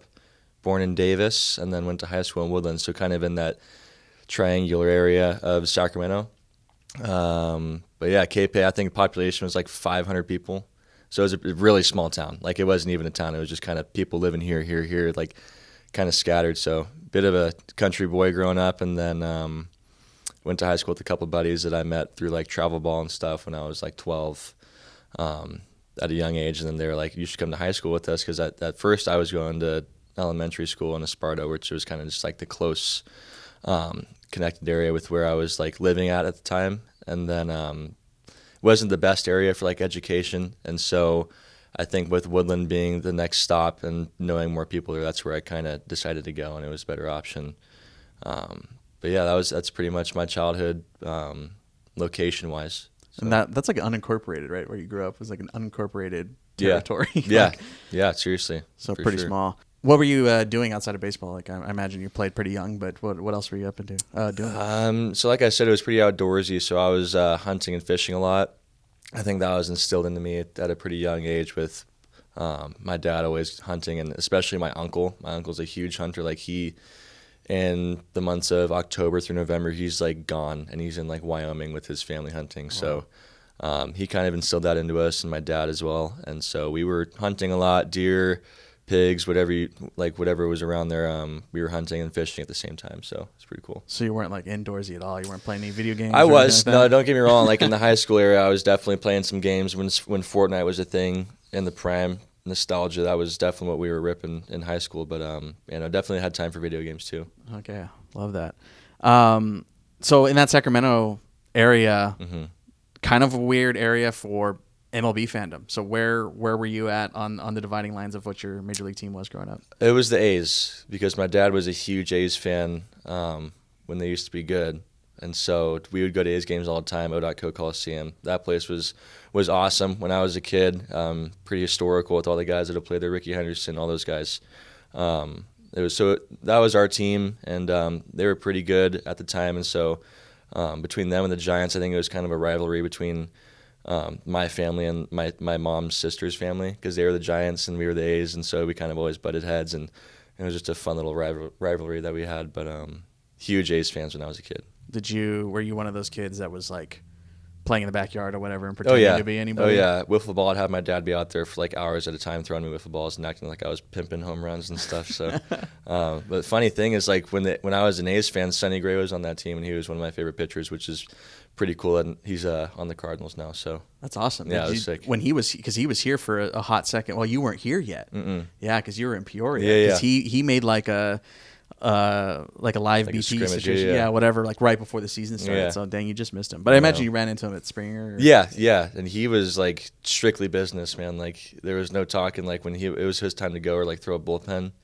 that's all he was like about. Like there was no talking. You would just watch him do his thing, and he was pretty vocal about it. Like throughout his bullpen, it was like execution. Like I want to throw this here, and gave the reasoning why, and then he would execute. Like it was pretty sick to watch that guy do his work. So like very tactical. Yes, very tactical, very cerebral, all that stuff, just like locked in. So are you the same way? Like are you a guy like don't talk to me on my day? I used to, and kind of grew out of it. I think it was just because like that competitive nature instills in you in college, especially. That's when it's first like, okay, like this is like really important games. And so throughout the 3 years I was there, I kind of like grew out of it and like realized it's a game. Like it's going to be tough, and you're going to get humbled. So you just got to take that with a grain of salt. At the same time, you are competitive, but it's not consuming you. Sure, is how I look at it. So went to Woodland High School out on the West Coast. Dustin Pedroia also went there. Did you ever run into him? Did he come out to you guys? Yeah, so he never came out to us, but my best friend Nick Vogt, who's on the Padres, he lived in Woodland. And his next door neighbor was his parents. Oh, wow. And so we went over there, and there was one day where he came for the off season, and we got to meet him, which was pretty cool. But that was the only time I've ever really met him. There was another time where we were playing ASU when I was at Oregon State, and he went to the game, and he had his like little league team there and stuff. But other than that, no, it was just that one time. How old were you that first meeting? 12 or 13 maybe. Okay. So I was still pretty young. Yeah. But maybe like a freshman in high school, I would assume. Maybe middle school. Okay. Somewhere in there. Somewhere around that range. What was that program like, man? Like you said, kind of a strange area, like coming from a smaller town. So what was the competition level in that area? It was poor. Our high school team sucked. But no, it was fun. At that point, like it was just all about having fun. And with that team, it was very fun. Like I enjoyed going to the field like I do now, but it was just like there was no worries, it was competitive, but it was more fun than that. Sure. And so I think that kind of made me fall in love with the game even more. And then going to Oregon State, that's where it kind of became a more competitive edge to the game. But no, that's kind of where I fell in love with baseball, because I wasn't even really, you want to play professional baseball and be in the big leagues, but at that point I was just not even thinking about that and having fun. Sure. Whereas like in college and now, obviously that's the goal. So of course. Do you remember March 26th, 2019? Does that date mean anything to you? March 26th, 2019? I have no idea. You had a 5-inning perfect game against Mira Loma High School where you struck out 15. Oh man, see that's what I mean when I say we suck. Like it was just I had a fastball and I was just grooving the fastball down the middle and they were swinging and missing. So I do not remember the specific date, but I remember the game. It was pretty fun. Yeah, so you struck out every batter you faced. Yes. Do you consider that a perfect game in your head because it only went 5? Because like you've almost done that here now. I mean, technically it is a perfect game, but it is not 9 innings. Yeah. But I think in my head, yeah, I guess so. Yeah. Like it's still pretty sick. I don't Yeah, know. no, it's great. Yeah. It's better than I ever did, but Yeah. like still. That perfect game, quote unquote, whatever you want to call it. If it's like the Mad Bun 7-inning no. Yeah. It started like a crazy stretch for you guys. I don't know if you remember this either. You won that game 11-0. You won the next game 12-0. The game after that 11-0. Then it was a 1-0 win. Then 11-1, 19-0, 25-0, 24-0, and then 12-1. Is this high school? Yeah. Do you remember that at No, all? I don't. I don't know how you know this. Where did you get this from? The internet? Just like, No. just looking at your old schedule. No, I guess we were pretty good then. I mean, in a bad league, but no, like I said, we were just having fun and we were rolling. Like we were all really close. Like we're still all really close. Like I'm buddies with probably 60% of that team still from high school. So it's like it was a pretty close group, and enjoyed every second of it. And that just, I mean, when you're having fun and playing together, you win ball games like that. So I know that's roughly, at least from my understanding, where the sidearm delivery kind of started, right? Was that in high school? How did that all come to be? You know, everyone asks me that, and I literally do not remember when I started throwing like that. I've just felt like it's been natural my whole life, and then watching videos, I guess it's kind of evolved into that to an extent. Even in college, like I look different in a sense, but like it's still that pretty deceptive delivery, deceptive delivery to it. So I mean, I guess high school is where it kind of became like a factor in my pitching, but cause like in Little League and stuff, you don't really notice that kind of thing. But yeah, I think like junior year of high school is when it started to become like really deceptive. Like, whoa, this guy's got a pretty funky delivery. Okay, so you were doing that like at least in some effect, like in Little League, kind of still. I think so. Yeah, Okay. I think so. It's just I'd have to ask my dad because he was one that was like actually watching me. Yeah. Because it's kind of hard. Like it feels natural to me right now, and I'm doing it, but it's still like a pretty funky delivery to obviously everyone else. So Yeah, I'll have to ask him about it. And that's another 1-2-3 inning for Cooper Hjerpe, who is not allowed to hit through 5 scoreless frames. Let's talk a little bit about college, man. I want to talk about Goss Stadium, your old college park at Oregon State, Yep. the oldest ballpark in the country. I don't Really? know if you knew that. It opened in 1907. Fenway opened in 1912. Rickwood opened in 1910. So you Did played not in the know that. oldest ballpark in the country. Did not know that. That's pretty cool. Does it feel old? I know you're playing on turf, which is a little strange, Yeah. but did it feel old in that regard? No, they do a lot of renovations to it year by year, and so they take really good care of it because it's like the pride and joy of Corvallis for the most part. Obviously, our football team is doing a lot better than they have in the past, but like honestly, like not to sound like in a bad way, like baseball was the thing in Corvallis, and so they were always taking care of it the best care they could because that's what brought the people in and brought a championship home in 2018 and stuff like that. 06, 07, obviously, but it was awesome to play there because it's like Power 5. It's still gritty, like it's not SEC schools. You got everything handed to you and stuff like that. No, I'm joking, but no, that's cool. It was really fun. They always recruit the great characteristics in guys and stuff like that, and you create these lifelong friends too. On the opposite side of playing good baseball, like I'm buddies with every single one of the guys that I went to college with. So That's awesome. yeah, It's also like on campus, which is becoming more and more rare. yeah, Because I think even USC at this point is yeah. fiddling That's with right. the idea of Yeah, moving yeah. out of Data. Yeah, because they have like the Olympics there or something. Yeah, so it's they're, coming like, in 28. Yeah. They're wrecking everything and getting ready for that. But yeah, no, it's a great spot. I mean, Corvallis is kind of out like almost in the middle of nowhere, but it's like once you get into Corvallis, it's got that college vibe. So it's a pretty cool little area. It's not busy, but it's packed. Yeah. It's fun. Kind of like it's like exponential compared to your high school because obviously Yep. we already talked about Dustin Pedroia, but Yeah. the Oregon State alumni class is it's pretty stacked. Yeah, yeah. Jacoby Ellsbury, Michael Conforto, Darwin Barney, Stephen Kwan, Adley, Madrigal. Yep. Would any of those guys ever swing by? Oh yeah, I think I mean I trained with Rutsch this last year, and he's a really good dude. humble as they come, especially Quan. Quan came back to Oregon State the year before I got drafted, and he was like, I've never played with the guy, but it felt like I did, which is pretty cool. Great dude, like have nothing bad to say about him. Like he was just very genuine, down to earth dude. I know that some programs, I mean, depends on where they are and depends on like the relationship with the head coach and stuff. They'll like bring those guys in at the start of the season or fall ball or whatever when they're available. Was that part of the program at the Beavers? Were they like, here comes Jacoby Ellsbury to talk to us for a half an hour or whatever? Yeah, no, Jacoby never came, but I can't remember anyone in like certain, but I think Cannon would have a bunch of his buddies come in and talk to us. I know our pitching coach brought his pitching coach in from when he was in minor league baseball and stuff like that. But we'd have like guys pop in here and there with things to say. I know Harold Reynolds came, the reporter for MLB. He grew up in Beaverton, so he was always close to home for us, which was in Corvallis, and stopped by a couple times for playoffs and stuff. So other than that, not really. But we'd always have a few guys come in and talk to us, whether it was like old pitching coaches and whatnot. So. Yeah. I'm going to throw another date at you. Mm-hmm. April 1st, 2022. Do you remember that date? That was my draft year. Yeah. Who were we playing? Stanford. I do remember that one. Yeah, I think you would remember this one. 8 shutout versus Stanford, 17 strikeouts. Do you remember who closed that game for Stanford? Was it Quinn? It was Quinn. Yeah. Yeah, Quinn Mathews closed that game.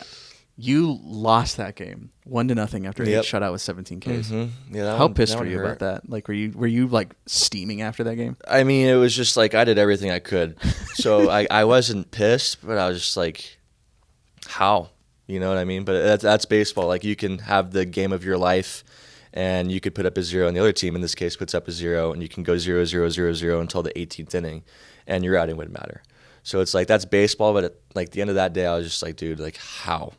Like, what more could I have done? No, seriously. I was just like, came out of the 8th, or after the 8th, and I was just like, hey, we have to win this game. And then Quinn comes in and just shoves. They score 1, and it's like over. And it was just like that. Yeah. So that's baseball. But like at the same time, it sucked. It sucked. I wasn't pissed, but I was frustrated. Yeah. For sure. How could you not be? Yeah. So I'm assuming you guys have never talked about that then. If you Quinn, 100%. I didn't know the date, but yeah, he doesn't live it down. Oh, of course. Quinn doesn't forget anything. No. That guy's he went to Stanford. This guy's got a still trap about like what happened on this time last week, stuff like that. Like, it's weird. But Yeah. he's No, we had him on the show, and like we rewatched some of the highlights from his 156 pitch game. Yeah, that's absurd. And he was like, I remember like 140 of these pitches. I'm like, dude, I don't remember what I had for lunch yesterday. Like, I don't know what's going on. exactly. Yeah, it's bizarre. Steel trap. Yeah. Let's talk 2022 though, man. Mm-hmm. It's a laundry list, man. Like, I know, I'm sure you remember this, but I imagine you don't remember everything you won or were considered for.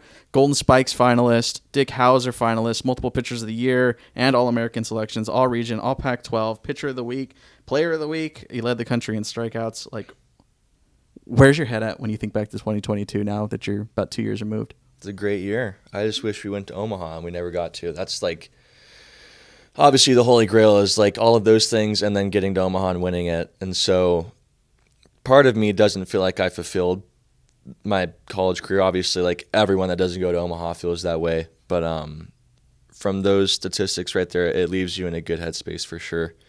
Obviously, coaching staff had a big role in it. I mean, the pitching coach there was calling all the pitches. So it's like most of those awards are him because he's calling the pitches and he's the one calling the game and being methodical about it. I'm the one over there just throwing the baseball. So huge shout out to Rich Dorman with development and stuff like that. They have a great pitching coach, great staff there at Oregon State. So hats off to them. But yeah, no, it was going into that off season, went to Driveline 2, did some pitch design stuff, and that's kind of where I wouldn't say found my slider, but like kind of had an idea of how to throw a slider. And at that point, I was still throwing a curveball from that arm slot that I have. So it's like, if you want to throw a curveball with depth, it's going to be pretty hard to throw when you're already down here because there's no depth left to throw it with. So that's like where they were like, okay, we're probably not going to have you throw a curveball and go to something more east-west, like horizontally throwing. And so that's where like they helped me out with like how to do that. And from there, I mean, they helped me develop my changeup and all that stuff. But went back to Oregon State and just started messing around with slider grips, well, sweeper grips in this case is what they're calling it now. So just found a grip and just like stuck with it, and then it was just comfortable right away, which is like wasn't happening with the other grips.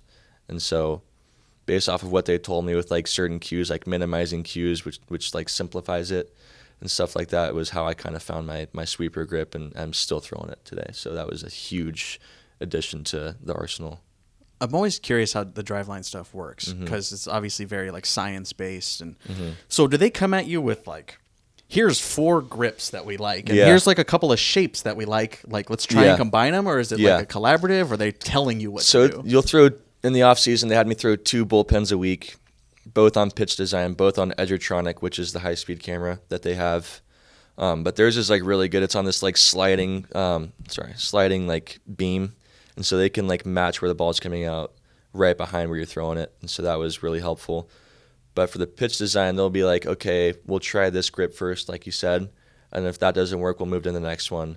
So it's a lot of trial and error with pitch design stuff. So like I said, I didn't develop my sweeper there. It was just like certain grips that they tried didn't work, and then I tried a different one at Oregon State, and it did work, and it immediately felt like coming out of the hand what it was doing what it was supposed to. And so just stuck with it, and then obviously that was a huge addition to the 22 and a big reason why I led in strikeouts and all that stuff. So, do they like how quickly are they giving up on one of those grips? Because if they're coming at you with multiple and they're not working, and they're like, try it for a week, see if it works. So they're like, one session, you're like, that thing ain't moving. Yeah, we're done. It's usually the first session that you kind of bang some things like that, unless it's like moving well and it feels uncomfortable, and you just keep throwing it more. Or like this grip worked in this bullpen, didn't work in the first few. Like they'll have you keep throwing it until it's like you're saying like, no, that's not going to work. Yeah. So it's all up to you, and it's based off of how you're feeling on the pitch and how it's moving. So the grip that you ended up landing with, do you know where you got that from? Do you remember? Like a YouTube video or something? No, I was literally just holding on. Can I grab this ball? Yeah, go for it.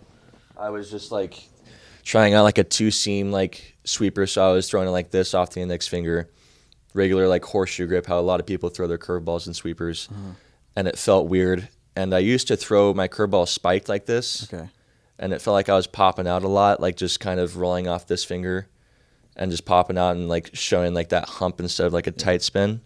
And so instead of like spiking with my fingernail, I just spiked it with my finger pad, so I felt like I had more on top of it, more on top and more control over the ball instead of just one finger basically.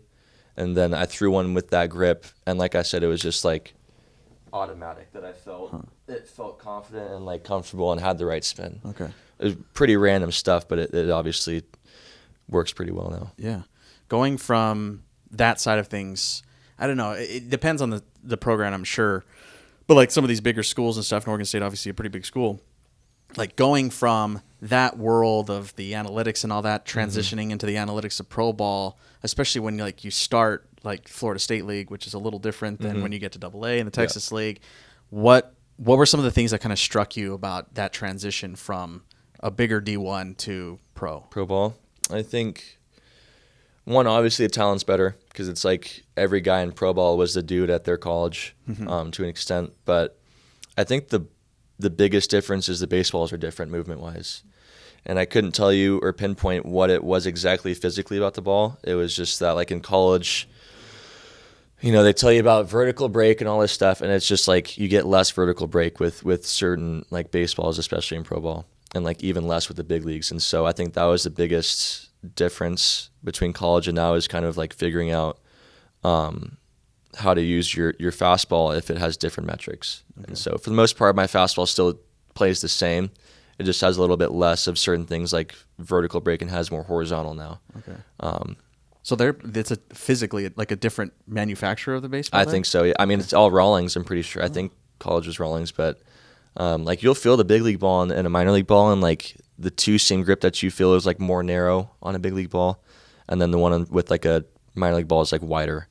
And so something aerodynamically, it changes the vertical break on it, like the more like true spin it has, I guess. But you have a little bit less the higher you go up, is what we've heard. So interesting. Yeah. Okay.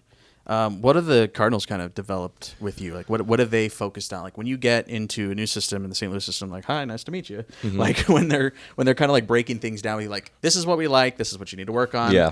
How like intense is that first session when they're trying to get to know you and vice versa? Yeah, I think first, like, they drafted you for a reason, and so they don't want to change it, like the strengths you have, and that's kind of what they went over in the first place, was like, your strengths are this. Like, I have a really good, like, low vertical approach fastball, and so that works at the top of the zone. Whereas, like, in college, I kind of knew my fastball worked at the top of the zone, but I didn't know why. And so that's where the Cardinals came in, and it was like, your fastball works here because of so-and-so piece of data. Like, it's your vertical approach angle is really good, and they would dive into what that means. And I still really don't know what it means, but it's they got pretty analytical with it, and they have like Chirp and stuff, the app that we use to like see the data after games. And in college, you didn't really have access to that, so it was like kind of understanding what the analytics really meant in certain cases with certain pitches. So you have like an app, like literally you just like look at your starts on? Yeah, it's called Chirp. I don't know when I think Ludus like helped them make it. Ryan Ludus with Memphis, and just made his debut this year. But it's a bunch of like outings. Like, every outing pops up, and it shows you like how many innings, like average pitches per inning, ground ball rate, strikeout rate, strike percentage, and 1-1 counts, 0-0 counts, all that stuff, like fastball strike percentage. So it's like a lot of good data too, and then it goes into like the pitch metrics and stuff. So. Is that like one of the apps that you're like laying in bed, like go from Instagram over to Chirp? Like, you go onto it immediately after the game, even though you know it's not going to be on there until the next day. You just keep checking refresh. Yeah. That's funny. You're a guy that doesn't like live with the 98, 99s, the Quinn Mathews, Tink Henses of the world. So how have you compartmentalized it in your head that you're here, you're obviously first rounder, had success elsewhere. How do you come to grips in your head that like, hey, I don't have to throw this hard in order to get outs? I think after playing in pro ball and realizing I'm still striking out a bunch of guys, and I think the main thing I need to work on is like throwing more strikes and throwing in the zone more and trusting my stuff. Because I kind of got away from that in college. Like, college, I just got after hitters, and like once you get here, it's like, wow, like these guys are really good. And so you try to do too much. And I think that's like with the injuries that I've had, I think I was just trying to do too much, or like do like more than what I had at the beginning of the season. Like, at the season, you have a set program, and you usually stick with that. And I haven't really done that. I'd go on social media and be like, oh, that looks really good for like my rotator cuff, my posterior cuff stuff, like strength, and I'll start doing that. And I just kept adding on, which adds up over time. Sure. And so I think overworking was a huge thing, health-wise. But like back on the side of like not having velo, it's like I've proven that I can get hitters out with 90, 89. Whether it's 89 to 94, it still works with the arsenal that I have. You're not actively trying to get faster than that? Oh, 100%. Oh, okay, you are. 100%. Everyone's chasing velo, but that's more of like a off-season thing. Like, if you get in the off-season sick, now you got it in season. But if you're worrying about velo too much in season, obviously you want to make sure it's not dropping. And so whatever you have at the beginning of the season is usually what like you stick with, and it's like, all right, let's ride. But everyone's always chasing velo, regardless of like where you're at in the season, just like subconsciously, for sure.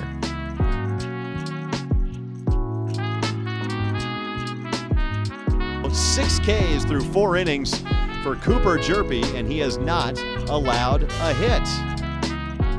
All right, Cooper, one last thing we got for you. We do this on every episode. It's called the Cardinals Quickfire. And we got a whole bunch of questions that have nothing to do with each other, and we just throw them at you and see how you do. Okay. So let's rock and roll with these. We talked a lot about your pitching, a lot of the pitches you got, fastball, cutter, slider, change. I know your dad also pitched in college. Do any of the grips you currently use, did he teach you them? Nope. Did he ever teach you any grips? Yeah, he tried to teach me his changeup. He threw his changeup like a palm ball, and it was just weird. And I couldn't, like, when I would try to throw it, he threw it like, dude, it was like the last knuckle that he was throwing with, and he was like, just roll it off those. And every time I threw it, it just goes straight left. And so, like, I could not do that. Yeah. And so I just kind of figured out certain things, especially with being a lefty and that from the low slot, it was just kind of hard to throw the stuff that he did because he was over the top, like a stock arm slot and stuff. You know, like, He was a righty? Yeah, he was ready. Okay. Yeah. I know you guys are big on fantasy football. How are the Cardinals deciding draft order this year? We're actually doing it today. We're playing fungo golf. Oh. So huge disadvantage to the pitchers. So like Butch and Jimmy and Church all have an advantage. I think Jaeger too. So it's like So you're going whoever's you're closest. Going last. Yeah, it's like closest to the pin. Okay. With you get 3 shots. So it's like closest to the pin, obviously. And if you don't like your shot, you can try again, but you don't get your original shot. So if your second shot's further away, that's just how it is. Okay. You got to go again. But yeah, closest to the pin, fungo golf today. Best of luck on that, man. Thank you. Oregon State has some really weird, unique classes. A couple of them. How to keep your pet dinosaur alive. Is Facebook a noun or a verb? And exploring the biology of Pandora. Did you take any offbeat classes at Oregon State? I took a music class, but no, I never took anything other than that. I know one of the guys took a billiards class, which was pretty cool, but I never got around to it. I still have like 30 credits left in school, so I might take one of those as an elective if I have room. Are you currently in school, or are you going to Not go back? yet, no. Okay. I'll go back probably this fall or in the spring. Okay, so you want to finish that degree then? Yeah. Awesome, man. What was your favorite thing about living in Oregon? It's a beautiful state, obviously. Yeah, I miss the summers. Especially The when you're summers down are- in Frisco. Yeah, exactly. But no, the summer, like Oregon gets a bad rap, man. Like it does rain a lot in the winter and early, like late fall. But when it's summertime, like it's perfect. Like there is no rain, rarely rains, and it's just pure sun, and it's awesome. Yeah. So Did you ever get out to Yosemite growing up where you grew up? I did at a really, really young age with my grandparents and my parents, but I do not remember it. Okay. I remember we stayed in like these tents that they had for like the public that you could rent out. And I remember there being a bear trying to get into a trash can, and because I was scared, like I was just completely scared because I was a kid, and I was like, dude, this bear is like right here. But that's the only thing I remember from it. I don't remember the views or anything, which sucks. Which like the good part. You don't remember Yes, the good part. no. Did you ever get to the Redwoods? I know it's a little further, but Where is that at, Redwoods? Because Northern like California, that's Eureka. I mean, yeah. We went to my mom grew up in Eureka. And Okay. so she goes back there all the time, but we went camping at this really secluded place called Kangaroo Lake, which is in Weed, California, which is pretty much the Redwoods, I would say. But never like the national park. Like No. Okay. Well, you got to get up there, man. maybe. Yeah, I go don't back remember. home and do that in the off season or something, Yeah. because that's the spot to be. Okay. Last road trip, speaking of Frisco, I saw you hop on the bus with a bag from McDonald's. Mm-hmm. McDonald's breakfast. What's the McDonald's breakfast order? It was 2 sausage, egg, and cheese McGriddles with a medium coffee. Okay, so And you're a that's it. McGriddles guy. Oh yeah. McGriddles guy. Yeah. Yeah. So you had the McCafe. Yeah. Are you a coffee guy? A huge coffee guy. Okay. What's the coffee order? If it's not. If McDonald's. it's not McDonald's, it's usually a cold brew from Starbucks Grande. Okay. But I'm trying to cut back on the caffeine because I was like huge into it last year, like bangs, rains, all that stuff, and it was just like, dude, I was bouncing off the walls, like jittery, like shaking and stuff. So it was like, I got to get off that. So it's been a cold brew day. Okay. for- Cold from brew now on. black. Yes. Oh wow. Yeah. Nitro cold brew or just straight cold brew? Just straight cold brew. Okay. Have you had any of the coffee here? Because the coffee's really good in Springfield. Mm-mm. You got to venture out, man. Okay. We'll talk after. Okay. There's coffee all over the place. We just got some coffee today. Okay. What happened to your last at bat? My last at bat, Yeah. like in high school, Whatever your last at bat was. You ain't swinging it anymore, so we'll. did I strike out? I don't know. I don't know the answer. I'm asking. Oh, I don't you. know either. I probably struck out because I don't remember it. Okay. You try to Yeah. force that to the back of your Yeah. brain. Yeah, for sure. Okay, we asked. This is weird. This has turned into the same questions at the end of the show that Okay. we've done with like everybody, because these guys keep giving us great answers. So you're in the hot seat. Biggest animal that you could beat in a fight, as you think about it. TK said a wolf or a manatee. Matt Svanson said an ostrich. Ostrich? Yeah, which I'm No, that thing's- no chance. That thing's beating the crap out of me. These things are huge. Biggest animal. Not that bear from Yosemite. No. That's another thing, though, is like the grizzly bear and the gorilla. Grizzly bear's winning that fight 10 times out of 10. Dude, I don't know. Maybe like a... I think I could take down a wolf. Just one. One wolf. Yeah. Depends on how big it is, because these things, like, they get pretty big, but maybe a wolf. A quite literal lone wolf. Yes. Okay. All right. Well, we'll get you a wolf. Okay. What is the worst pronunciation you've heard of your last name? Hjerpe, obviously. Yeah. I mean, I was in college, and it was a summer ball game in Medford, and the announcer said, not pitching, Connor Hjerpe, which is just like, come on, bro. Like, None of it right. no, not a single thing. And I was just like, I think I threw pretty good because I was pissed. Yeah. That's probably the worst one for sure. Yeah.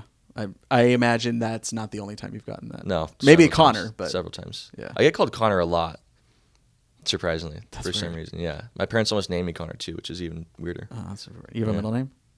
Austin. Austin. Okay. Yeah. You're not Cooper Connor.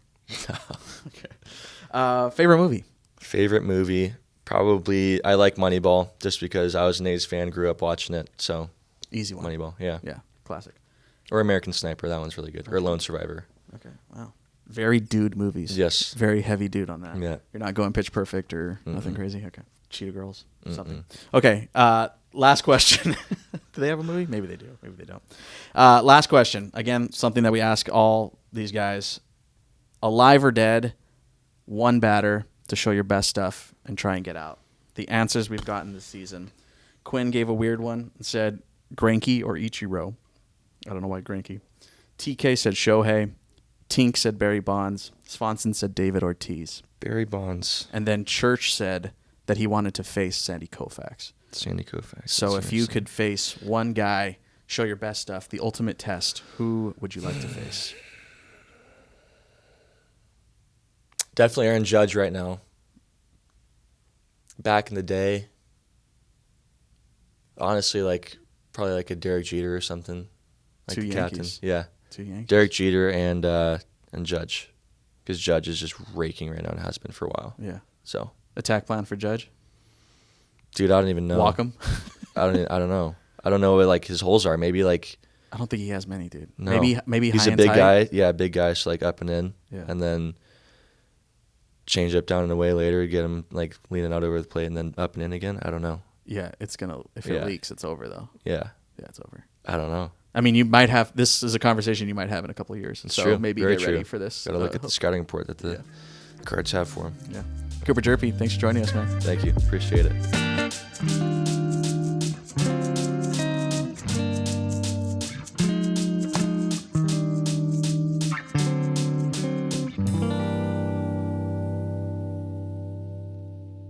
It's higher leverage, the heart rate's up. That's usually when I pitch better. Ever since even high school, I've kind of known that. So I feel like it's always kind of been what I wanted. I wanted the high leverage. I want to go in, man on third, no outs, try to get out of it. That's kind of what I thrive for, and I always enjoyed it.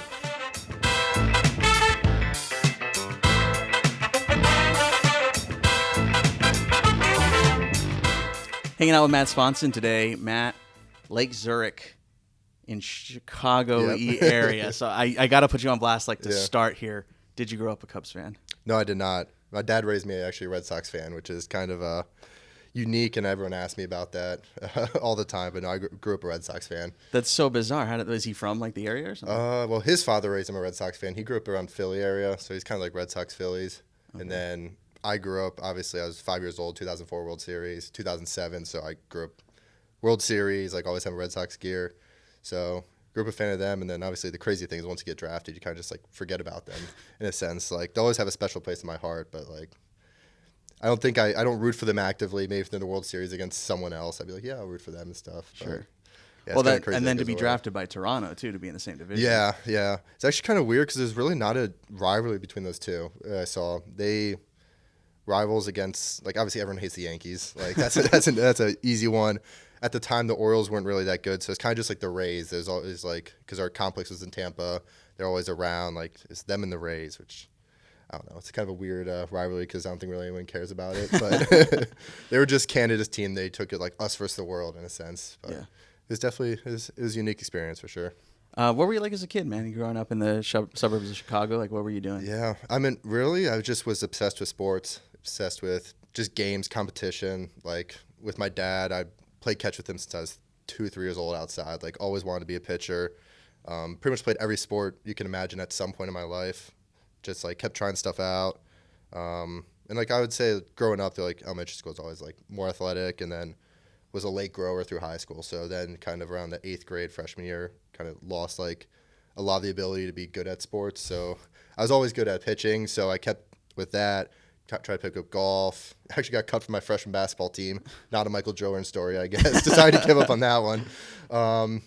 But yeah, just was always sports, loving family around me. They've been awesome. My sister, both my parents, all my extended family's out east and stuff. So, like, they were awesome. They visit me a lot, like, all the way up through college and stuff like that. So that's kind of how I just grew my love for baseball in general. Just I love sports so much, always around, like, watch sports, like, every day watching baseball, usually Red Sox games at the time. But just, like, I didn't really care whatever. I had a collection of baseball hats, every single team, probably 3-4 hats from each team, and I'd go out with my dad in the backyard, pretend to like it'd be the Rangers versus Mariners today, and like pitch one inning with the Rangers and swap to the Mariners hat. Like that's like was probably 10, 12 years of my childhood doing that every day. So that's awesome. Always like really wanted to be a baseball player. Were you like pretending to be any specific guy, or like depending on the team? Obviously?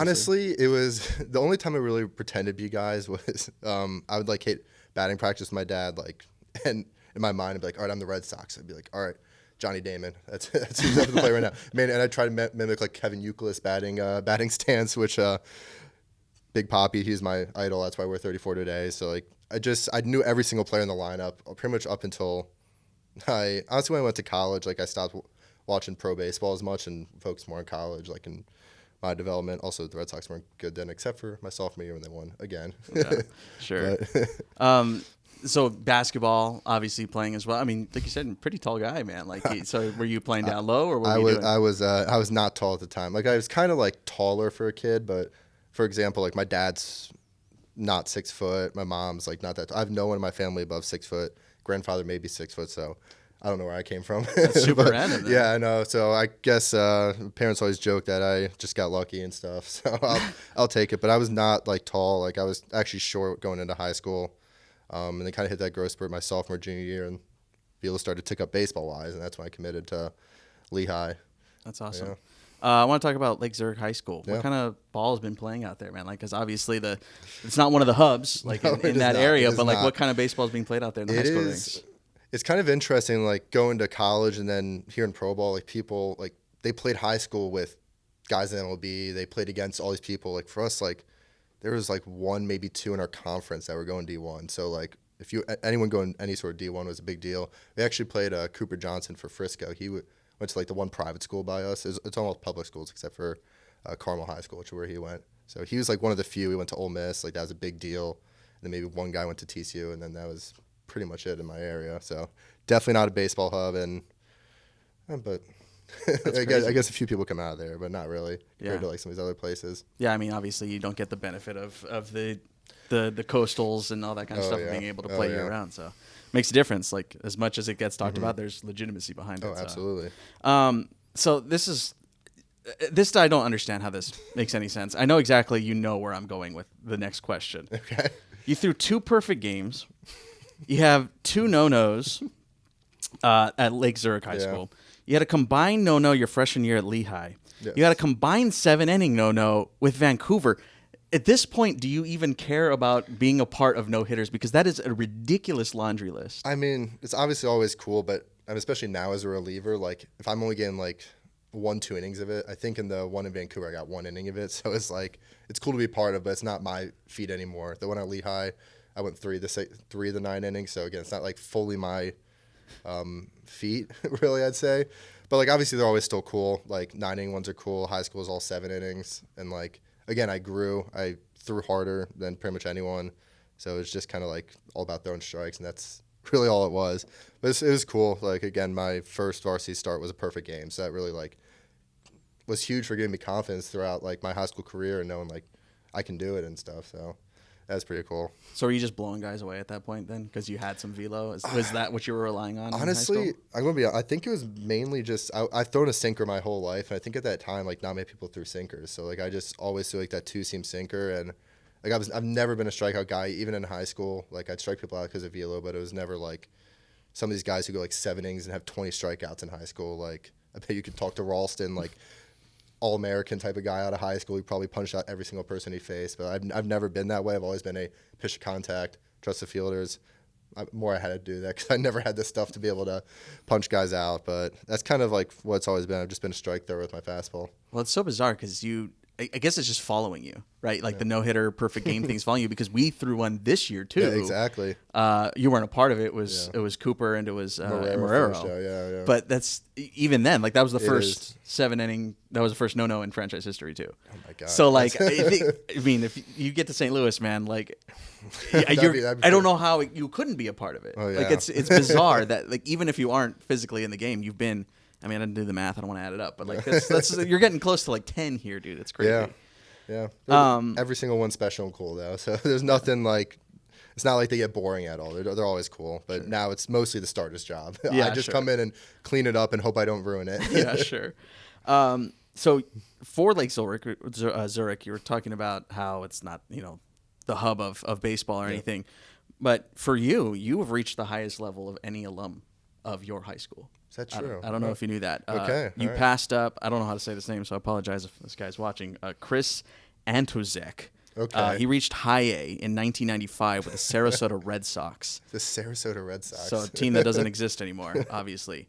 But for you to kind of carry that mantle and be one of the guys that kind of got out a little bit, like how much would that mean to you if you ended up getting all the way? I mean, obviously it means so much. Like it's kind of funny that it's for the Cardinals because that whole area is Chicago Cubs fans. So whenever I got traded here, everyone's like, I'll root for you, but I root for the Cardinals at all, which is kind of funny. But I mean, it's pretty cool. Like I don't really get a chance to go back home much, but whenever I do, like I have guys I played baseball with who are coaching like travel teams. They'll like reach out and ask if like I come by, like just talk and stuff. And like obviously when I'm living it, I don't really realize that. Like when I was a kid, I looked up to pretty much any minor leaguer. Like at that point, like I think like I'm not in the majors. Like it's not as big of a deal yet. Because like when you're experiencing it, it just like seems day to day. Like you have some fans asking you, but you don't realize like how cool it is for some of these people there. I mean, yeah. So long story short, it does mean a lot, though. It does mean a lot to know that. I didn't know that, though. That's pretty cool.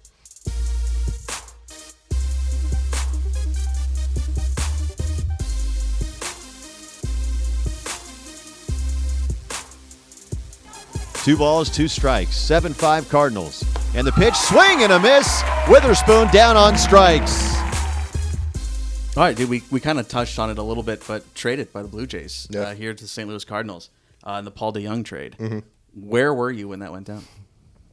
So I'll just give you the full story because it's kind of a hectic like 3-4 days for me because I was in Vancouver Saturday, and then I walked into the field, and then their coach told me, he was like, hey, you're going up to New Hampshire, which is our AA team. It's like, that's crazy. That's cool. He's like, yeah, I hope you got sleep because it's a red-eye flight. I'm like, oh, my gosh, this is ridiculous. Pack up all my stuff, go, like 12 o'clock flight, get into Boston at like 6:30, 7 a.m. the next day, and then take an hour-and-a-half shuttle up to Manchester, New Hampshire for a Sunday game.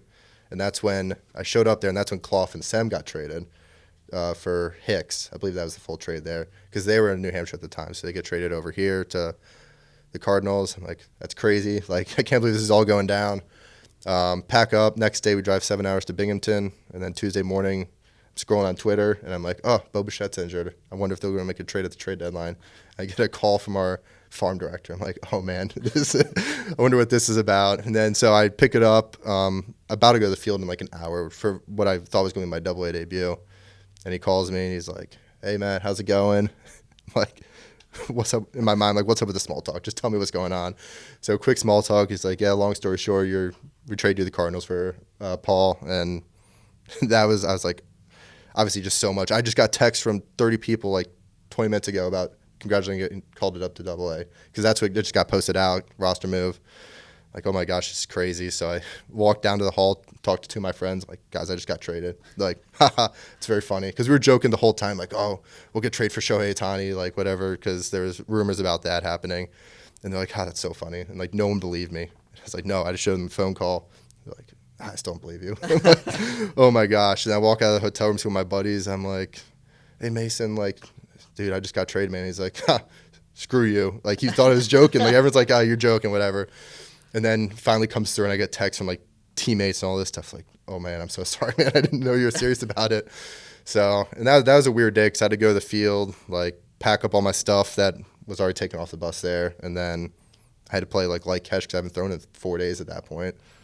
And, yeah, then I had 3 flights the next morning at 6 a.m. to get here. And, yeah, that's pretty much it. It is a hectic story. So you played catch with Blue Jays prospects, as well as a member of the St. Louis Cardinals then? Technically, well, I actually played catch with their pitching coach. I was playing I'm like, I haven't thrown in 4 days. I'm not going to throw tomorrow. Like, I need to throw. And he's like, all right, well, you can't throw like harder than like 70 miles an hour because if you get hurt, I'm fired. Yeah. I'm like, yeah. I'm like, okay, I won't. So that was like stressful. And I like was just literally in casual shorts and a t-shirt, just like playing catch out there. And then actually I stayed and watched the game. I just kind of hung in the bullpen with them. They had to leave me tickets for the game. It's like, this is because you're not a member of the team. Yeah, and I had to move hotel rooms to a different room because they're like, well, the Blue Jays can't pay for your hotel room, so the Cardinals had to pay for it. It was a lot. And I remember talking to our the Cardinals farm director. He's like, "Where are you in New Hampshire right now?" I'm like, "No, I'm in Binghamton." He's like, "Oof, all right, I'm gonna have to do some research on flights to get you out of there." We don't travel there. Yeah, it's like Binghamton to LaGuardia to Atlanta to Springfield Oh my is. gosh. Oh, I was exhausted. I got no sleep. And obviously, I'm just excited. Like, so much going on. I didn't sleep at all that night. So. Yeah. Well, I mean, also you couldn't. Well, It's exactly. physically, just there's too much going on, There's man. so much going on. That's so crazy, man. So when you do get traded, I'm always curious, or I guess we've never really talked about this on the show because we've had TK Roby on the show and we talked about the trade, and that was a wild ride because he was rehabbing. So then he had to go to Florida from Arizona, and it was just that was a mess. But when from your experience, what's like the last point of contact you have with the club that's trading you? What was like, all right, man, see you later, we're done. Like, who's the last person you talked to? Was it the pitching coach or front office? Like, what's the last point of contact with the Blue Jays? I think the last official point of contact was I got that call, and then they're like, the farm director is like, yeah, they'll reach out to you. They have your number. And then that was kind of it. Like, I went to the field to pack up my stuff, so like I didn't have to talk to anyone. I just like I knew the pitching coach at that time was my low A pitching coach, so like I knew him pretty well. He helped develop me, so I kind of talked with him. But other than that, it was just like after the game, I was like, just hug some guys. I'm like, all right, I'll see you guys. Like that was it. Like I still talk to some of the players. My area scout reached out to me like right after, like congratulating me. So I guess technically him, but at that point, like he's part of the club. He's more kind of like just part of the experience, like almost like a friend at that point. So, but yeah, I think it was pretty much that phone call. It was like, all right, good luck, and then that was it. That's so crazy. And then it's just kind of cut it. Yeah, obviously, like some staff members like reach out because I just got called from Vancouver, so the manager, the pitching coach, the trainers, like they all texted me and stuff. Yeah. So, but yeah, the official one was that, and then probably the last paycheck I got. So, that's true, yeah. Or I guess when you got the tax forms. Exactly. Oh yeah, the tax months. forms. Tax forms. That was probably it. Okay, so you get here to Springfield after the mess of travel over the course of X amount of days. What's the first thing the Cardinals tell you? Obviously, we traded for you, welcome, yada, yada, yada. But like when you get here and it's baseball time, what's the first conversation past, hi, I'm Jose Lajer, nice to meet you? Yeah. Honestly, I think they did it pretty good. I think they just kind of said, all right, like it's mid-season. We're not going to change your lifting program. We're not going to change how you throw because I've been doing the same thing for the past 5 months at the time. So they're like, yeah, just you're in AA, like go do you. Like I remember I was talking to Spencer, who was our strength coach last year. I believe he's in the FCL now. And he was like, yeah, whatever you're doing, like let's do it. Like I worked with him. EP is kind of like same thing. Like you do plyos, you do this, whatever, just do that. Like because we don't want to switch it up and have you get injured. Like let's just finish off this month and a half of the season. Also, it's crazy at that point we weren't even close to playoff contention. I think we were like 4 or 5 games out. Like it was just kind of like coasting through. So I mean, at that point, I was just trying to make a good impression. But it was pretty much just do you, and then like if we need to change anything, work on that in the off season, work on that in spring training. Okay, so they kind of just let you fly then with it. For the most part, like it was more just them asking questions about it, like at that point, it's like, do you have a third pitch? Are you working on one? Like, why do you do this? Why do you do that? It's kind of more them learning about me in a sense because, like again, I said last year felt like summer ball. That's what it felt like. I showed for a month and a half.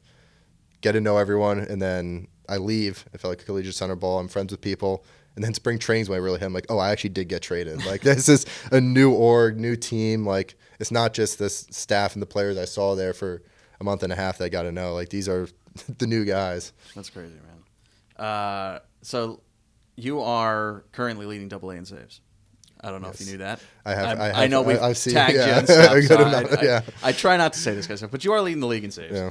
And you're one of the top closers in minor league baseball right now. Mm-hmm. You've also started, obviously, in your career. Yeah. So how do you feel about closing now? Is that a whole new venture that you're still getting used to, or where are you at with it? I've loved closing. I closed Last year when I was in Vancouver, like even throughout college, I knew I was always going to be a reliever. I never really had the like starter stuff. Like I really struggled.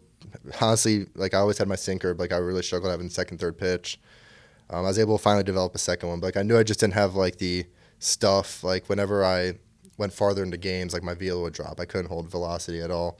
When I tried starting with the Blue Jays, like again, my velocity was down 4 or 5 miles an hour. So it just like I knew it wasn't going to stick. I also like when kind of it's higher leverage, the heart rate's up. That's usually when I pitch better. Ever since even high school, I've kind of known that. So I feel like it's always kind of been what I wanted. I wanted the high leverage. I want to go in, like, man on third, no outs, like, try to get out of it. Like, that's kind of what I thrive for, and I always enjoyed it. So do you even miss starting at all? No, when I was starting, I hated it every day. I would tell the pitcher, I was like, when are they going to make me a reliever? It's funny because the Blue Jays actually asked me before the season if I want to be a starter or reliever. I said a reliever, and they said, all right, you're going to be a starter for us. Which I thought was funny. But honestly, like, in hindsight, it's probably a good thing. Like, it really helped me develop, like, my pitches, like, helped me, like, really learn how to just throw strikes. Like, I feel like my success now stemmed from there, even though my velo was down. Gave up a lot more runs, but, like, my ability to throw strikes, command the zone, and, like, throw multiple pitches really helped from that. But yeah, no, I hated every second of it. That's awesome. I love that. Because like some guys will be like, oh yeah, no, I really miss start. Like most guys, honestly, everybody I've ever talked to, is like, yeah, I really miss it, man. Like I love having the ball to start the game. Like, I no, hated dude, that. I'm done with it. Yeah. I don't want to. I want to hang out in the pen and then I'll come in for an inning. So you're into being with the Cardinals now. Like it's past a year now. Yeah. And you've been here, and I know we talked previously about how you kind of settled in, and you're like, okay, now this is like real, like Yeah. like you said earlier. So what's different now? Like what's different from you as a pitcher, as a player, as an adult? Like what has changed now in a year that you've been able to get comfortable? Oh man, that's a pretty loaded question. I mean, like, obviously, I could go purely off stuff wise. I've added a new pitch. I added a cutter. I think that's going to be inevitable whether I was with the Cardinals or not. But I think being here, like, actually Jimmy Crooks really helped me fine tune it, to say the least. I came in, wasn't really that good, and he was like, "Oh, just try this grip," and now I have that pitch, and that's one of my better pitches now, which is I guess probably wouldn't have had that if I was somewhere else. Other than that, just like being here for a while, like you see some of the younger guys or like the newer guys, people from Peoria last year come up, like just like getting to know a lot of people. Like most of the staff is the same from last year, or at least the ones that I interact with. So I don't know, that's kind of a tough question, but I feel like I'm pretty similar. Again, just more confidence, but like that's also just being in Double A for a while. Like I've had some struggles and I've been able to learn from those, and I feel like I've kind of really like succeeded from being able to talk to different players and staff and just like experience and stuff throughout the season. Have the Cardinals focused on anything different that the Blue Jays were not focusing on? I'd say the Blue Jays were a lot more like analytics focused. For sure, there's a lot more like stress on strikeouts, like whiffs, like very like metric based stuff. Like, and it was at the lower levels. It was like if you're not striking people out, you cannot go up. It doesn't matter if you have like a 2 ERA or whatever like that. So while here it's a lot more. Again, like it's a higher level, so it is different. So now it's like perform, like in a sense, like because in the big leagues, like if you strike 2 people out in an inning, but if you get outs and don't give runs, like the team's going to need you in that aspect. So they've kind of helped, like they've helped me, like I've just being around all the different players. Like you get so many different opinions from staff, spring training, bunch of different pitching philosophies coming at you and stuff like that. But I'm going to say for all purely stuff, it's mostly the cutter is what they helped me with. So are they like allowing you to kind of pick your own philosophy in a sense, or are they still like? Yeah. Is there like an overarching like, okay, the Cardinals believe this? Because like I've told you off mic, I worked in the Yankee system, and the Yankee system was like, we are working on sweepers. Like we care about sweepers like crazy, and every guy in the system, we're going to teach you how to throw this pitch, and it's worked. Yeah. Maybe not in 2024, but previously it has. Is there an overarching theme that the Cardinals have, and then you kind of like find your way into that system, or how does that all work? It's pretty much been our philosophy is pretty much just like throwing as simple as it is throwing strikes, but like throwing all your stuff in the zone. Like doesn't matter. Like you don't worry about halves. Don't worry about corners. Like if it's a pitch, don't try to put that fastball in the corner. Put it in the zone. Your stuff's good. Like you're in Double A for a reason. And I feel like that's been good. That's a philosophy that I personally believed in before I even came here, and there's always once I got here, that's all it was. Like, yeah, if you have a good slider, throw it in the zone. If you have a good fastball, throw it in the zone. And then if you have 2 strikes, expand if you need to. But if you don't have to, because, again, you're in AA, fastball plays, your slider plays, hitting is hard. Like, that's kind of the philosophy they've had, which I thought was really good, and that's kind of what I've always believed in for the most part. You said a phrase that Quinn Mathews said. What did he say? Hitting is hard. Hitting is hard, yes. I think maybe they're putting that into your brains, which is true. Oh, yeah. But I think that maybe that's part of the Cardinal way. Hitting is very hard.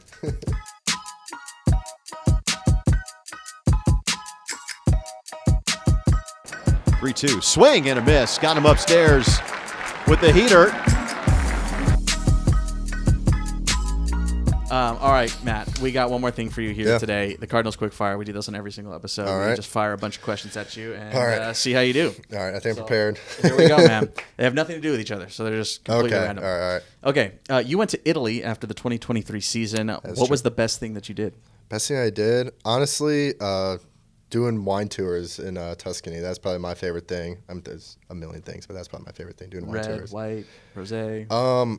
See, I've never really been a big wine guy, but it really let me appreciate a red wine. Like, I just learning more about it and just trying different ones. Like, enjoy it. Yeah. Yeah, I'm not really a wine guy either. So maybe you can show me around. You played at Lehigh in Bethlehem, Pennsylvania. Did you ever see any concerts at Steel Stacks? So I never got a chance to, but I spent one summer after my freshman year during Summerfest, and it was the whole Main Street is where the concerts were. I never actually went there. I believe Kesha was playing at that time, so didn't get a chance to go. But Steel Stacks rules. That place is awesome. that's what I've heard, and like some of the people going this year is unbelievable. I saw it. I was big time rush. Like, that's pretty cool. That's crazy. We'll get a Cardinals trip. We'll all go out there to go see Big Time Rush. Simple one: LeBron, Kobe, or MJ?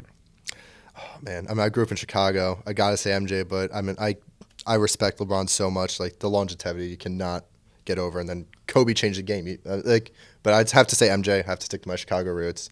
But like, it's way closer than I think a lot of people say it is. Yeah, I figured you were. Yeah. I figured, like, otherwise you get a lot of texts about it.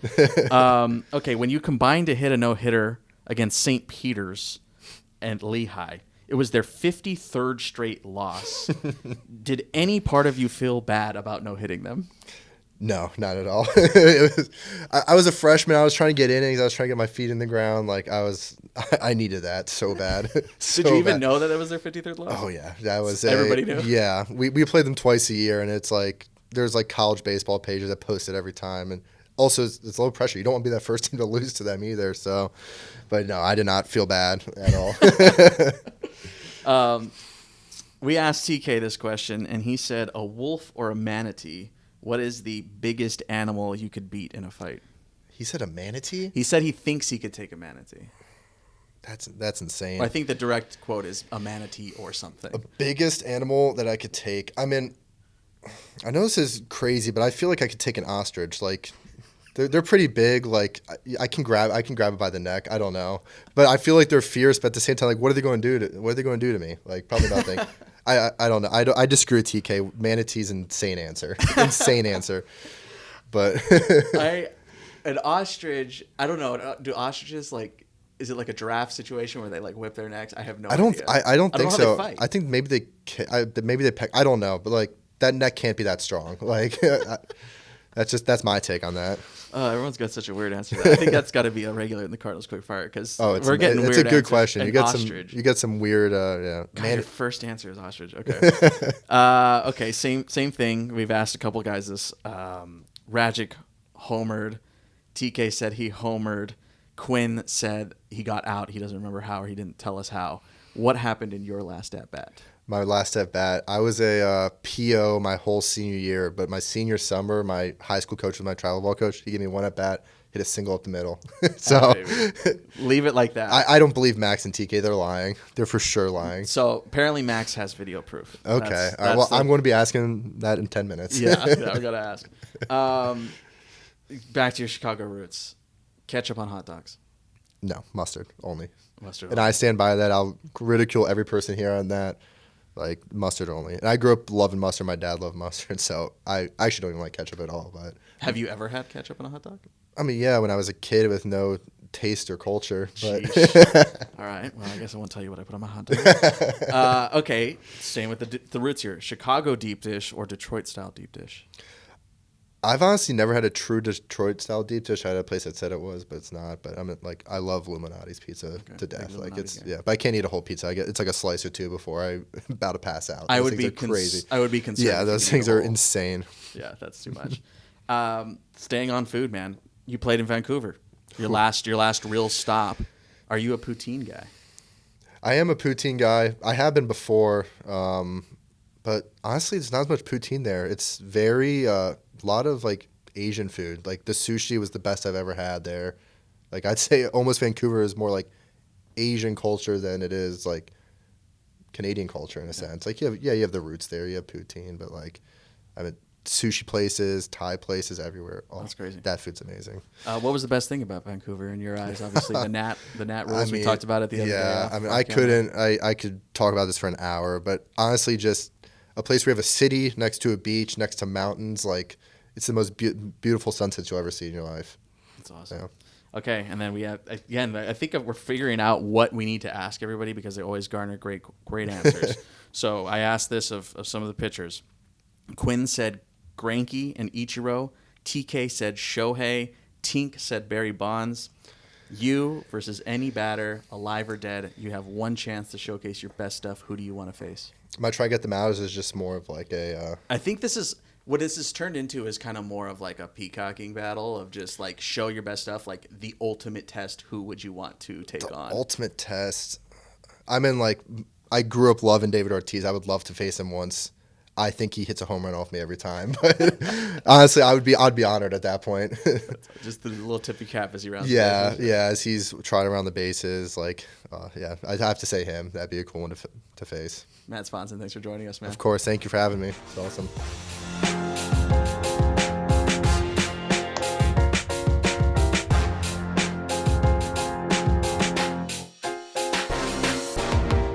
And this is maybe the most boy question on the planet. What is the biggest animal you could beat in a fight? Okay, so I've talked about this a lot, actually. See, I told you. The most boy question ever. Yeah, I've had this debate before.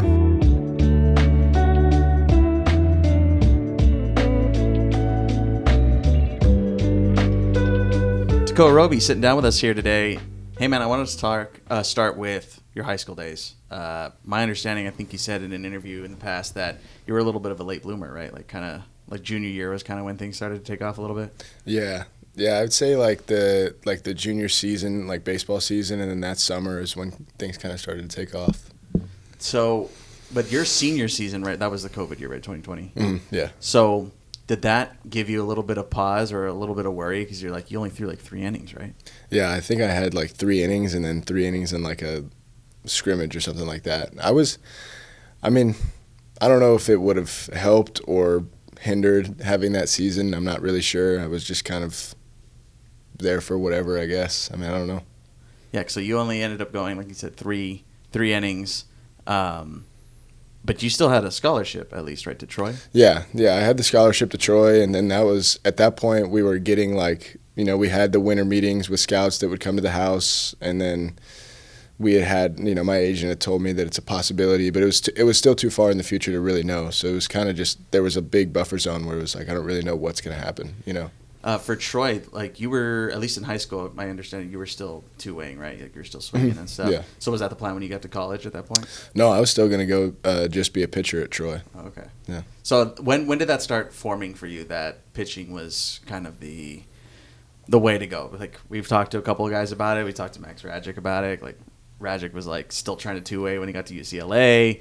But for you, when was it like, all right, man, I think this hitting thing's done? Yeah. So interestingly enough, I've kind of always been a pitcher first.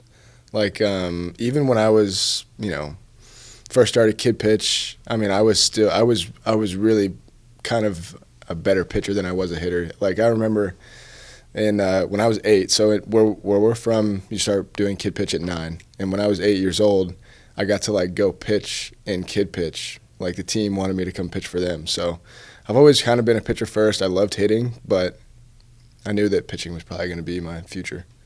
But were you still trying to hang on, or do you remember your last at bats, or Well, I guess you probably didn't even really think about it, right? Because it wasn't your last senior year yet. Yeah, I do. I really miss hitting. I still like sit in the dugouts, and I'm like, man, that looks like a lot of fun. Just being able to play every day looks like a lot of fun.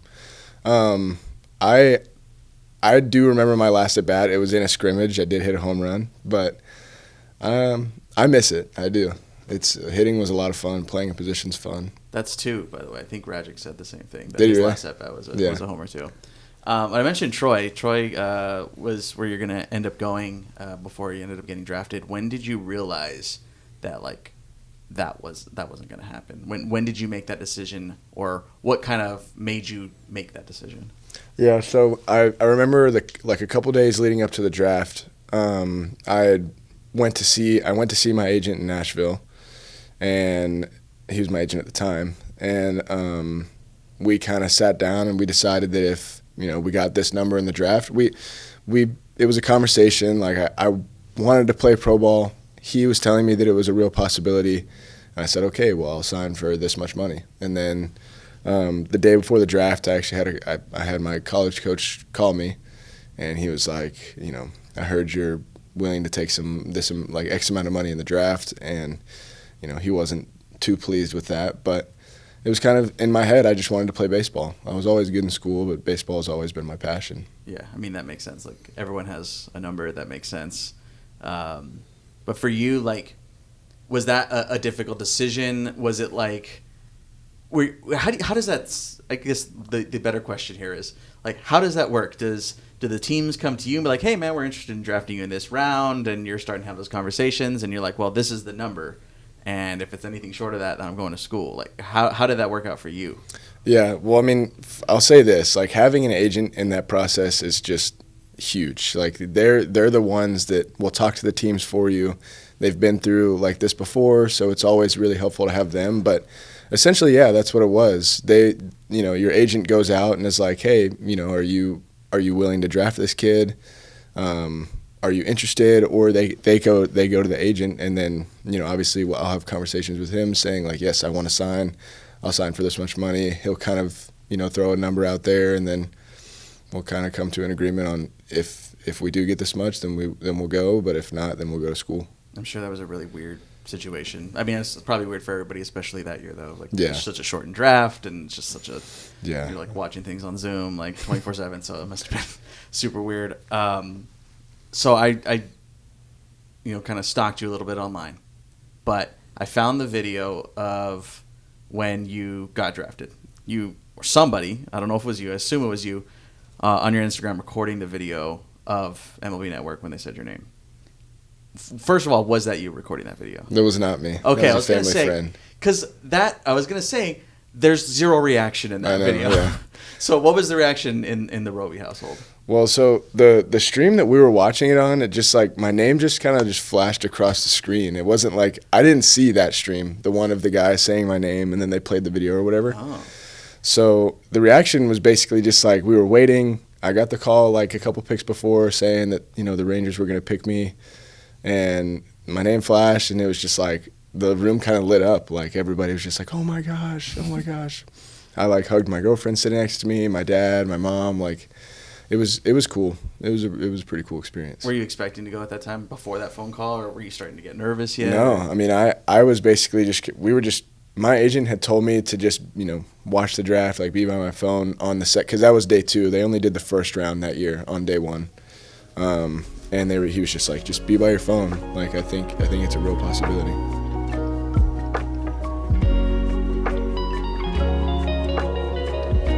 And 12 runs batted in 19 ball games.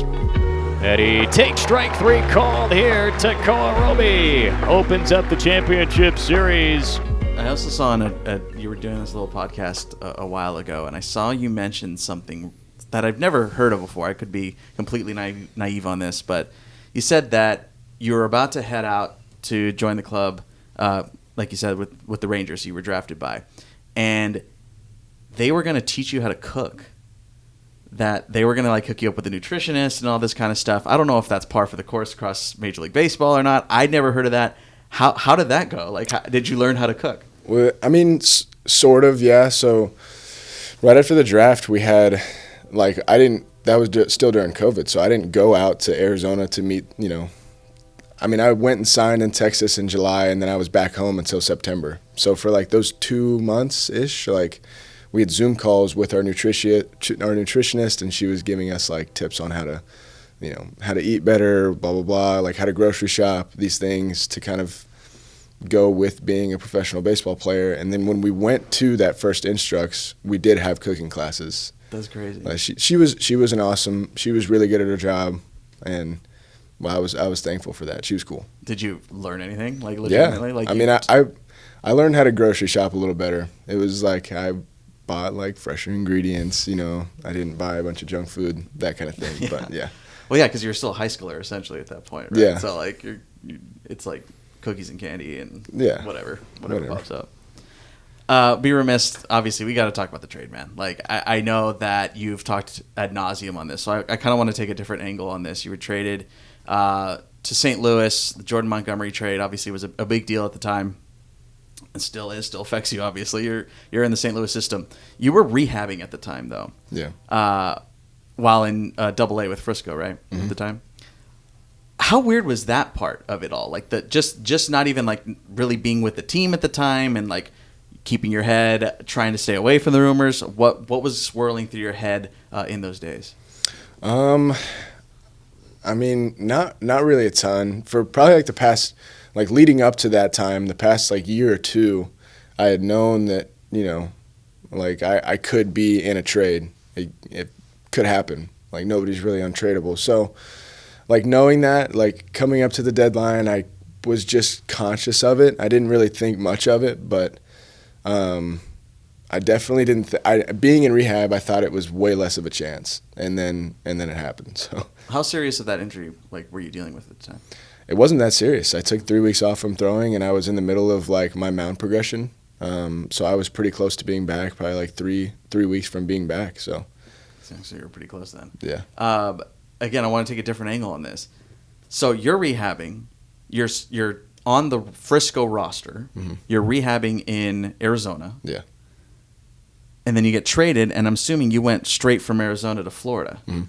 And then you went from Florida to Peoria? To Springfield. I came straight here, yeah. So how did your stuff get here? Like, where's all your clothes and your TV? Like, where is all that stuff? Yes. So my car was still in Frisco. When I was in Arizona, my car stayed in Frisco. It went from Frisco, and then it stayed there after the trade. I went to Jupiter. It was still in Frisco, and then it went from Frisco to here. And then that was like I was traveling with everything. I feel like as a professional baseball player, you get pretty good at traveling light. Like everything that I need can fit into 2 suitcases, So I was traveling with my stuff. My car was still in Frisco. It got here. 2 weeks later, I shipped it off to Arizona because I went to the Fall League. So I really didn't have a car for like probably 3 months. Okay, more logistical questions.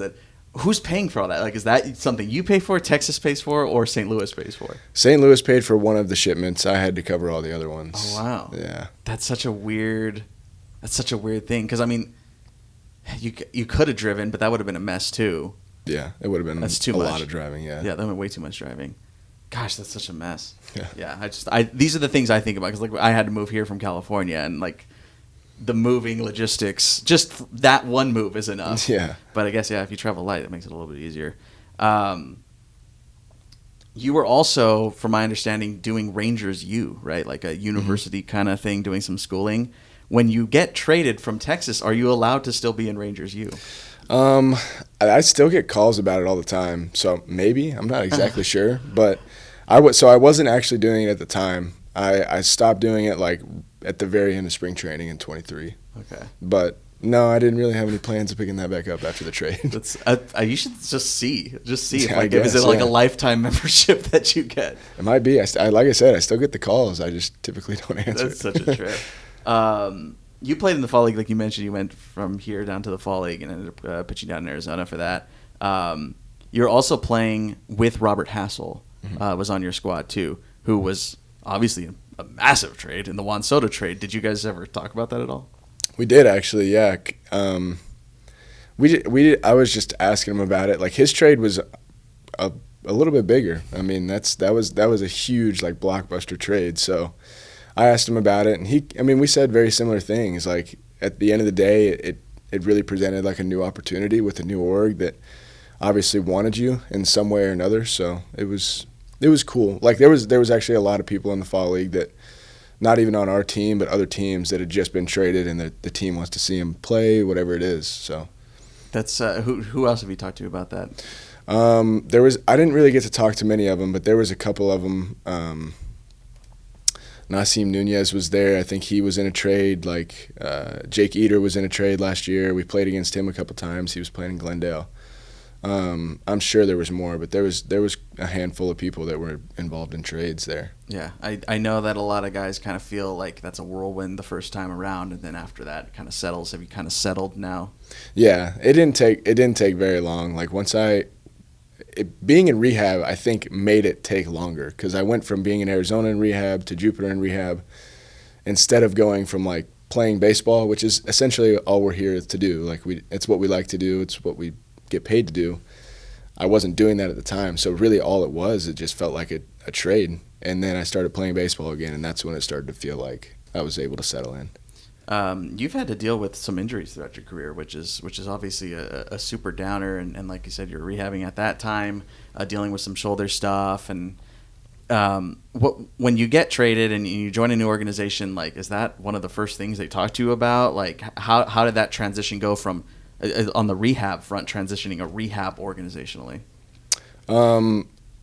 It was different. Like I feel like all teams approach it differently. So it was trying to get to know how they do their rehab while not completely abandoning what I was doing at the time, which was working, was a big adjustment. So I'm sure. As we record this, I'm sure by the time people are watching it, you'll be back on the diamond. But right now, you've been a little banged up too, and you haven't been throwing. So when you're still obviously developing and all that, and still trying to pursue getting better and all that, when you're hurt and you're shut down from throwing, but you're still with the team, and you're traveling with the team, like what are you doing right now? Like how does that work when you can't necessarily go out and physically do a whole bunch of things? What are you doing to try and get better at this time? So I'm still able to do everything except for throw, pretty much. So I'm able to lift, I'm able to condition, I'm able to get treatment in the training room. So a lot of it was rest at first because of the injection. We had to rest for a while because there was a lot of inflammation, a lot of fluid in there. And then once we could start doing things, then we started to address certain deficiencies, like weaknesses, things like that. And try to attack those head on. That way, when we get back, or we get closer to throwing, those things aren't as glaring anymore. How do you do you know that stuff, like the deficiencies? Like, is that a word that they use when they talk about it? Because, like, I don't know, maybe I'm a little too soft. Because, like, if someone's like, "Oh, you're deficient in this," I'd be like, "Man, geez, I'm trying to pitch here." Like, yeah. Is that getting in your head at all, or do you even know that stuff? Not really. I mean, I feel like being injured as many times as I have has given me a unique opportunity to learn about this stuff. So I'm pretty aware of like what I lack and what I don't. And it's like, I never take like personal offense to it. Obviously, like I want to stay healthy for season after season after season. So, I mean, it's not like a bad thing to be weak in something. It's honestly like an opportunity to get better at something more than anything. I'm assuming they bring that up to you. Like, these are the things we want you to work on while you have this time. Yeah. Okay. Yeah. What are you doing, like, when you're resting, right? When they're just like, all right, we're shutting you down completely. Do you, like, don't even move. Like, we don't want you to move a muscle. Does that get, like, monotonous and boring? Yeah, that was the worst part of this. The first probably week, 2 weeks was really, really boring. Like, I would go to the field, get treatment when I could, and then just sit around and wait for the game. What are you doing? Like, are you just hanging out in the clubhouse? Like, yeah, hanging out in the clubhouse, playing cards. I don't know, hanging out with the team, whatever it is. I like watching bullpens too. So. Okay, well, you got plenty of them to watch. Exactly. Yeah, and then you're also like sitting on bus rides and stuff too. So you're just like, yeah, hanging out. You're just vacationing. You're like a retiree at that point. It's been interesting, like just kind of being like a part of the team but not playing. It's weird. It's not normal at all. It's not like, it hasn't been a lot of fun, but it's honestly like, it's given me a new reason to love the things about the game that a lot of people don't love. So Well, on that front, then, how is your development going then right now since you haven't been able to throw so long? It's good. I mean, we're pretty close to being back to throwing. There's really, at this point, like we're kind of just counting down the days and making sure that everything's ready to go. But yeah, it's been good. What about, like, I know that your changeup and slider have kind of been an ongoing thing that you're trying to work on. What is that like? Is there anything you can do with that when you're not able to throw? Yes and no. Like, obviously I can't work on like the actual skill of throwing the pitch, but I'm able to go back and watch video. That's something that I've done, is go back and watch video and kind of like it's very interesting. So I was actually talking to my roommates about this the other day. It gives, like, being in this environment, like what I'm doing right now is typically an off-season thing, like not throwing, you're working out, you're conditioning, but you're not throwing and you're not really in a baseball environment. But I'm doing all those things while still being able to watch games, watch bullpens, watch my own video, and just be in a baseball environment where I can talk to my teammates and coaches. So I'm able to go back and watch video. If I have an idea of something that I want to improve, I can talk to a coach, I can watch it in the game, things like that. It's actually a pretty cool, like, opportunity. When they're not letting you throw, is it like you're just like holding a ball, like, come on, man, Yeah. like, come on? It's pretty bad. I always fidget with the baseball, but at this point, it's getting really bad. Yeah, I mean, nobody saw it. Obviously, we weren't rolling it. When we got in here, you pulled that ball, and you were starting to just kind of rub it up. And I'm pretty bad about that. I mean, look, man, a pitcher's got to pitch. Like, I get it. It's probably tough. 2-2 here. Swing and a miss, strike three. Roby with the breaking ball gets that third K of the frame.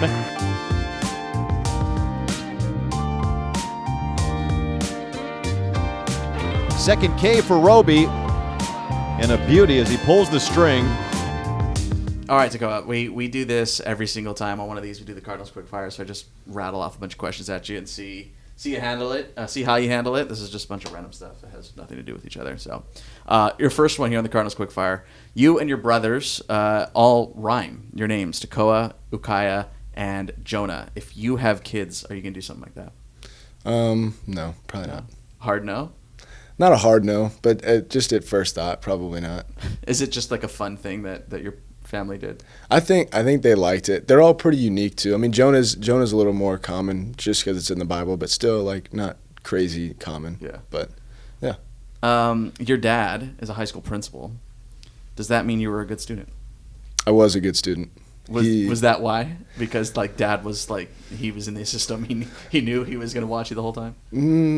I guess. I don't know. I guess I was always just good in school. Like, I don't know. My parents did a good job at making sure school was important before he was even a teacher, because he wasn't a teacher. He was a teacher before principal, and he didn't start teaching until I was in, I think, probably 6th, 7th grade. Oh, okay. So, but before that, still getting A's and still doing homework. And oh yeah. Were you a kid that came home, did homework right away? No, not really. I did it when I hopefully I could do it at school. That way I didn't even have homework. But nice. Did you ever take a weird class while in high school?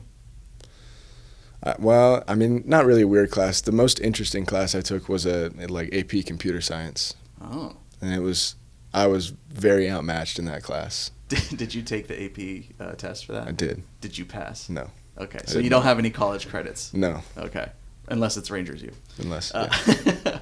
I know you've played in a couple of big ones, so what's the most memorable ballpark you've played in? I think the Braves Stadium. I got to play in that one in like a showcase type event, and that was really cool because it's the closest stadium to where I'm from, and that was right after they built the new one, so it was really cool. Oh, so it was the old Rangers, Braves ballpark? No, it was the new one. Oh, so it's Truist. Okay. Yeah, that's awesome. Yeah, so you're dusting it off here just to start it off. That's nice. When did you get the nickname TK?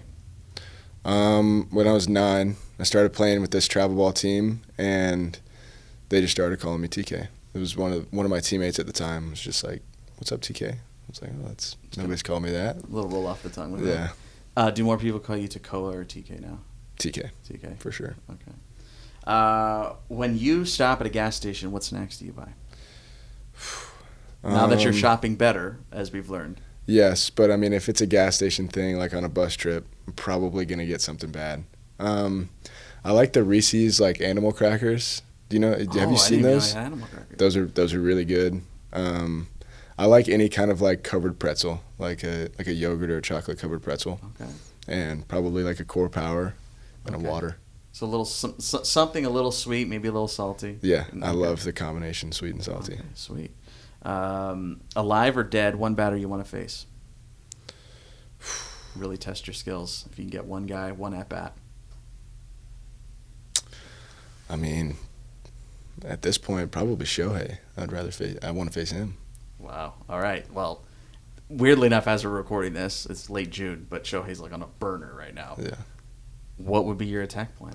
How do you attack Shohei Ohtani? I mean, it seems like he can cover all parts of the plate, so I don't really know. I would have to do a little more scouting, but I think I'm probably just going to go the old-fashioned, like, speed him up with a fastball in, change up down and away, and then probably go back up to a fastball. Like, I'm going to go with my guns. That's dangerous, dude. That's a dangerous game you're trying to play. Anything fastball in, like, he's got such quick hands, man. It's tough. Yeah. I'm going. I don't know how to throw at all, but I'd go down and in off speed. When you get that, he can flail a little bit. He'll open up that shoulder. So okay. That's what I'll go with. Who was your favorite player growing up? Tim Lincecum was my favorite player. Wow, Lincecum guy. I like that. Man, you were watching him when he was like crushing it too. Yeah. So in his prime. Easy favorite guy. Yeah. Easy favorite guy. Mentioned the name a couple of times, and a thing that you would do at a gas station potentially. Have you ever seen your name on a souvenir, like Never. a keychain or a mug? Nothing. Never. I always look just in case, but it's never there. Have you ever met anybody named Tekoah? No. I know some Dakotas. We actually have a Dakota now here, Yeah. but no, I've never met anybody with Tekoah. I'm sure that like comes up a lot too, like when people are like, "Oh, Tekoah, that's an interesting name." Yeah. That's like a small talk type of thing. It is, yeah. Typically will warrant some kind of like, oh, that's interesting. And they ask, "Oh, where's that from?" And then you have to do the same story over and over. Yeah. Yeah, I'll spare you. I've seen you tell the story. Have you ever signed anything weird? No, not really. Just ball, glove. Ball, glove, ticket, lineup card, Lineup card. Okay. hat, whatever. Yeah. Is there anything you wouldn't sign? Like if someone came up to you with something and you're like, "Sorry, man, I'm not doing that." I mean, yeah, there's probably somewhere I would draw the line. I think probably like, I don't know. I don't know. Like body part? Someone comes Yeah, like, I probably, I would sign an arm, Okay. but I probably wouldn't really go any further. Go anywhere else, Yeah. not going anywhere else. What if someone's like, "I'm going to get this tattooed"? Like if you sign my bicep, I'll have that autographed. I would try and talk him out of it, probably. Yeah, you don't want anybody's tatted on you. No. That's funny. All right, last one, and this is maybe the most boy question on the planet. What is the biggest animal you could beat in a fight? Okay, so I've talked about this a lot, actually. See, I told We've you, had the this- most boy question ever. Yeah, I've had this debate before. I don't know, dude. I think no bigger than probably like a wolf or something like that. Like I just think, I don't know. I think that animals are just, they have like that killer instinct in them. Like it's just, they're born with. I don't know.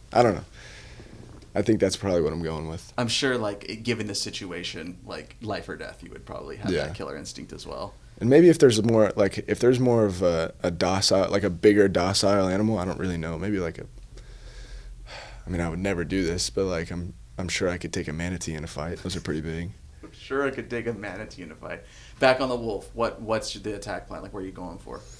I think I'm just trying to get it by its neck. In the neck. I mean, yeah, you gotta fend it off. Yeah, that way it's not. If I can get it by its neck, then I can.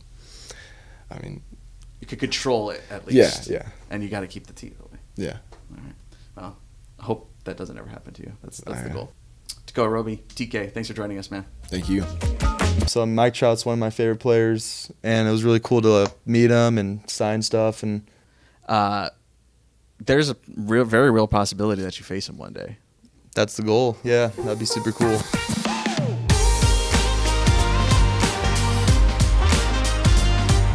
Max Rajcic joining us today, man. Mm-hmm. I wanted to start with the prized joy of Southern California baseball.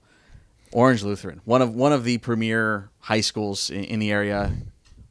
What was that experience like to go to OLU and spend some time there? It was really cool. I mean, I made a lot of friends. I still talk to them today. It was great. Baseball organization. Coach Eric Borba was there, so it was great to have 4 years of experience there and got to play with a lot of good players like Garrett Mitchell, Cole Wynn. The list can go on forever. But it's really cool to be part of that brotherhood over there. And then Orange Lutheran, we didn't get to win a CIF, which was a bummer.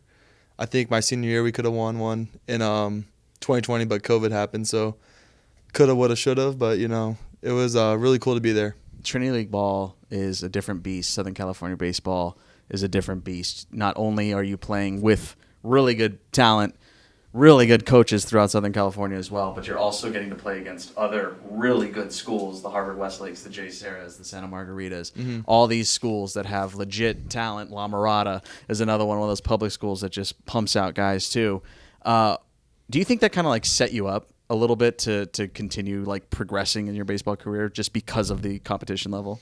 I mean, it made me realize that I'm not a hitter because I was facing guys like Jared Jones throwing 98, 100. So I was like, yeah, I'm probably going to be a pitcher. But I mean, being in that like Southern California, having all those teams, like it's really cool. It's like it feels like college, like a lower level of college, I'd say, because you're facing a starting staff. We play series, like 3-game series.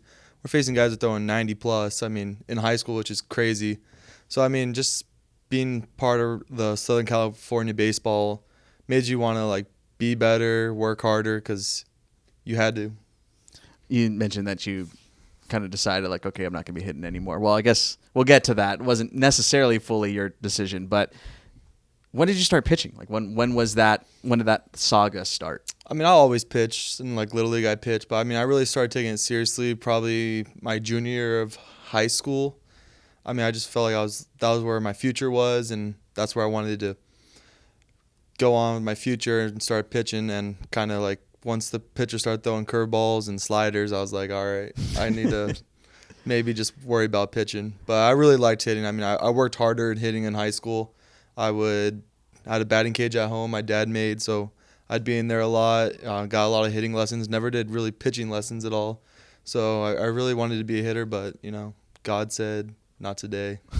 So you essentially shifted your mindset, shifted everything. Okay, it's time to start throwing this thing. So like when you switched to junior year, in your junior year to really focusing on that, was that when you kind of realized like, okay, I kind of have a future in this? I mean, I always believed myself that I was going to be in the big leagues someday. I mean, hitting or pitching, but junior year, I mean, I had a really good year.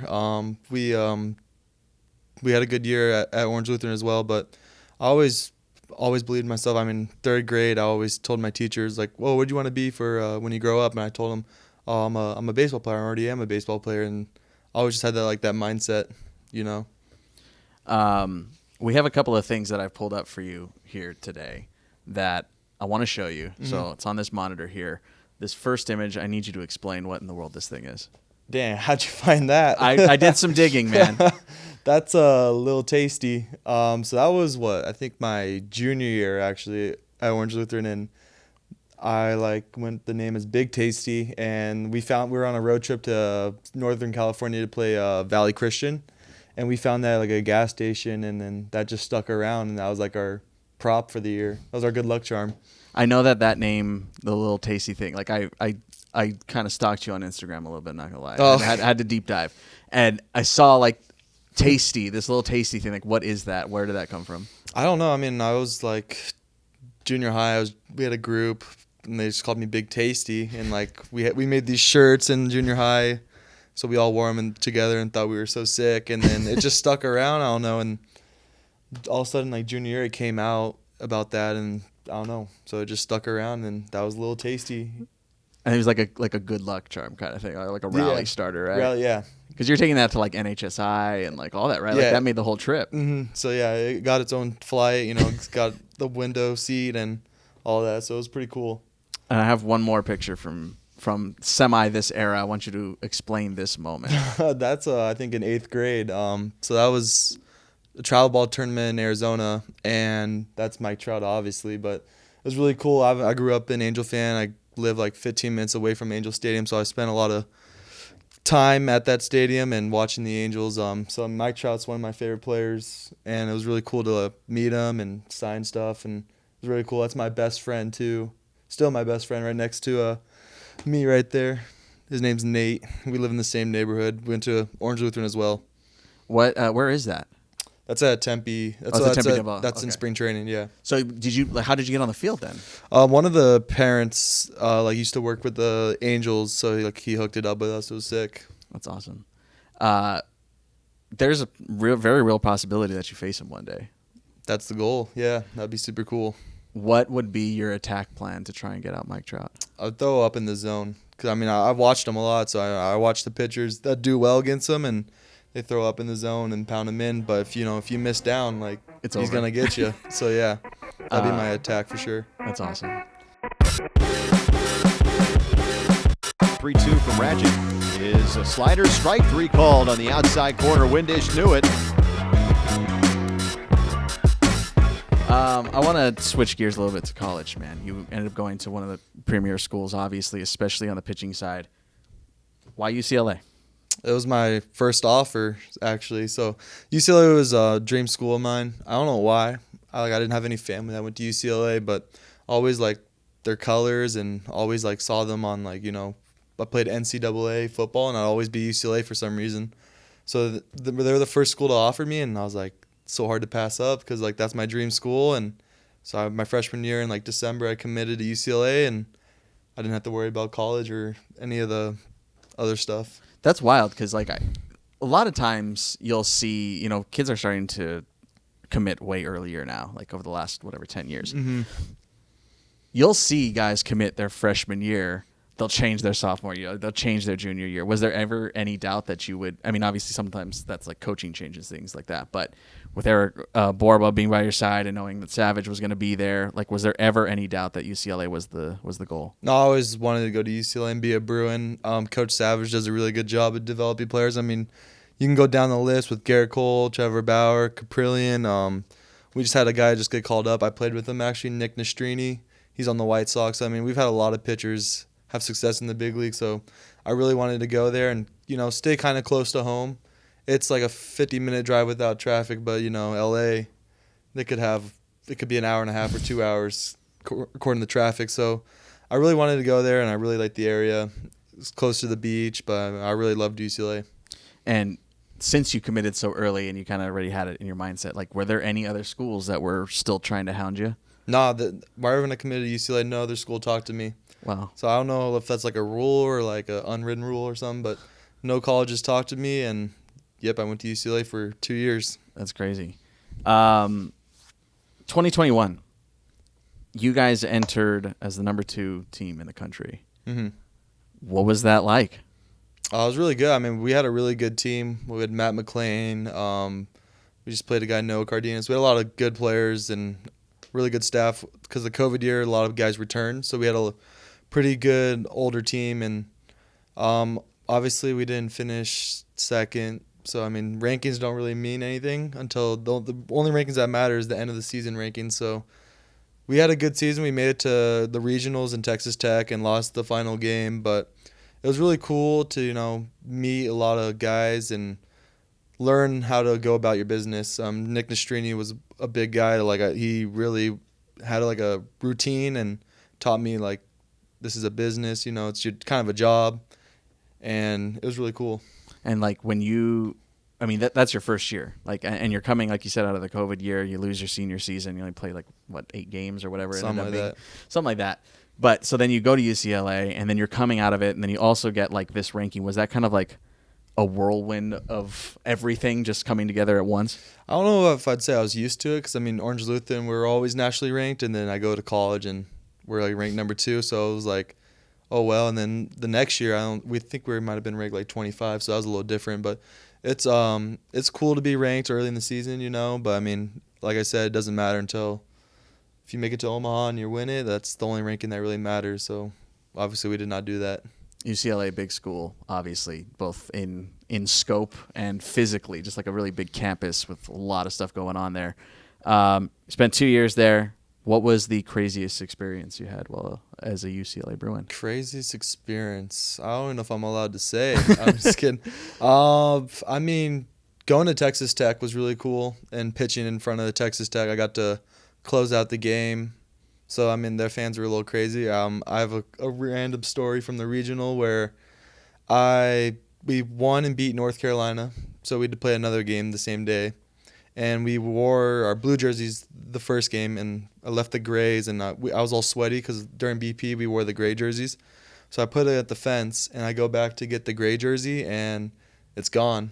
And I think some Texas Tech fan took my jersey, so I had to wear I think number 49 or some random number. So if you ever saw a video of me pitching in the regionals, I was wearing number 49, so that explains why.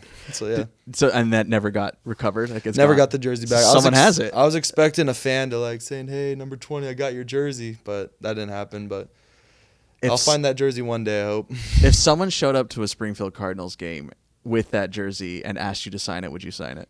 I'd call the police. I'm just kidding.